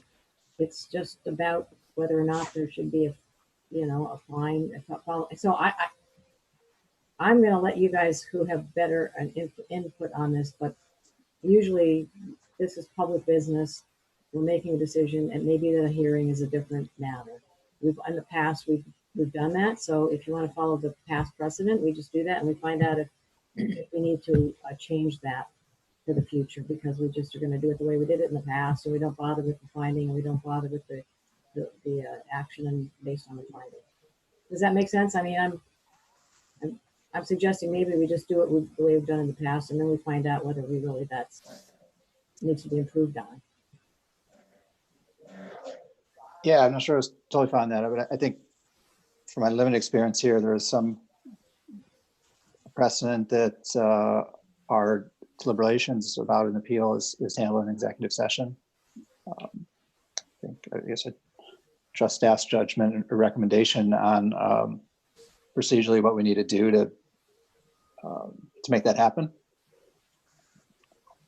So I guess I would just say, as I mentioned, that since we've already talked about going into executive session, we haven't made a decision on the appeal that happened during our commission meeting right now. We had 2 votes and neither were determining, other than the one that said that we should go into an executive session, which we voted 4-1 on. So at this point, we're at this juncture where there's a move for an adjournment. And what my suggestion was that I alter my motion to read, move for an adjournment for an executive session to further discuss the appeal of G.W. Savage and Jamie Vance against whatever we call Bill Ward, Director Ward's staff's recommendation. So Commissioner Barr, I think we've already voted to adjourn, which means trying to modify that motion might create some. Well, we haven't voted yet on the adjournment. Right. There's been a motion and a second, but no vote. Okay. Right. And so I'm just suggesting that I could modify that to put the language in there so that we don't have this convoluted ending to our meeting here before we go into executive session. I'm just saying I'm willing to add those words to make it more official. Okay. Why? So the other piece is, who offered that motion? Was that me or you? I did, because I said so. But no. So you mean for the adjournment or for the executive session piece back? Adjournment. You did the executive session. I did the adjournment, which is where we're talking about what we need to add before we adjourn. Okay. To make it official. I'm sorry, Chapin. I see you scratching your head there. All right. So, if I could attempt to summarize where we're at here, there's been a motion from Commissioner Barr to adjourn and go into executive session for the purpose of discussing the appeal of building permit after the fact fee from agenda item 7 and resolve that in executive session. That's the scope of our executive session and nothing further. That's revised motion language. Is that friendly to the seconder? No, I would pull back my second on that one. Okay. So we have a motion, sort of a revised motion then that has not been seconded. Is there a second, or do we need a? I guess I just don't understand procedurally what steps we really need to take to know where I should place my second, with Jim or with Tiki. I guess I'm not understanding why that's acceptable, but yeah. I'm just trying to get us to the executive session. Sure. Would it all night trying to figure out how to adjourn before we yeah. So would a safer play then be to take lead of staff's recommendation and take this in 2 parts to formally make a motion of our finding that an executive session is needed and appropriate here, and if we agree with that, seek a motion to then go to executive session? I guess that I thought we already did that with Tiki's request to go into executive session at the item number on the agenda. That's what I guess I'm suggesting, that I thought that was already happened.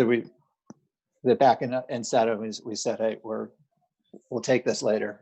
Is that not what you understood, Commissioner Archibald? Right. At the close of Public Works Commission business, we would go into executive session. Right, and that's what we voted on at the end of item 7. Yeah. Mm-hmm. Sure. Seems reasonable to me. Director Spencer, do you think that's? Yeah, normally I think Bill and I should have made sure that you had proper counsel at this, and I was thinking Bill had that, and so my apologies. Given where you are, I think you've already had a vote earlier that you were going to go to executive session, so I think a motion to adjourn at this point is sufficient. Okay. If we get that wrong, then we can discuss convening a special meeting with the attorneys and by phone can remedy any anomaly. Sure. Yeah. So we'll, I guess, regardless of what happens, I'll follow up with the city attorney's office and seek some closure. All right, then. So we have a motion on the table. Are we feeling more clear about this motion here? That is to go to adjourn to executive session. Just to be clear, this motion includes that language that we're going into executive session. Am I clear on that? Yeah. Okay. That's what mine said originally, though. So I'll roll with it. Roll with it as a seconder? No, No. I don't want to second that. I will vote for Okay. it, but I'm not going to second it. Okay. I'll second that motion. Okay. Is there any discussion around that motion?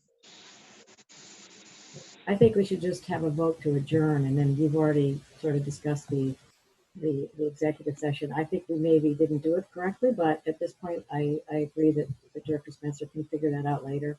So I would vote that the motion is just to adjourn. And obviously, you've already made a decision that you're going to go into executive session, but we don't have to have that as part of this motion. So that is what's going to happen next. And I'm then- okay with that. Does that make sense? Just I'm a okay. motion I to just want- adjourn, which I can vote for, and he can vote for, and we're off to the next step. Okay. Yeah. Okay. That is friendly to the motioner, It is. friendly to the seconder, Commissioner Neal? Yes. Okay. The motion is simply to adjourn, if I've got this right, and it's been seconded. Okay, we're good? All right, seeking a vote on this motion to adjourn. All in favor, say aye. Aye. Aye. Any opposed? Motion passes unanimously. Okay, we are adjourned at 9:50 p.m. Thank you all, and thank you, Rob, for the assistance here.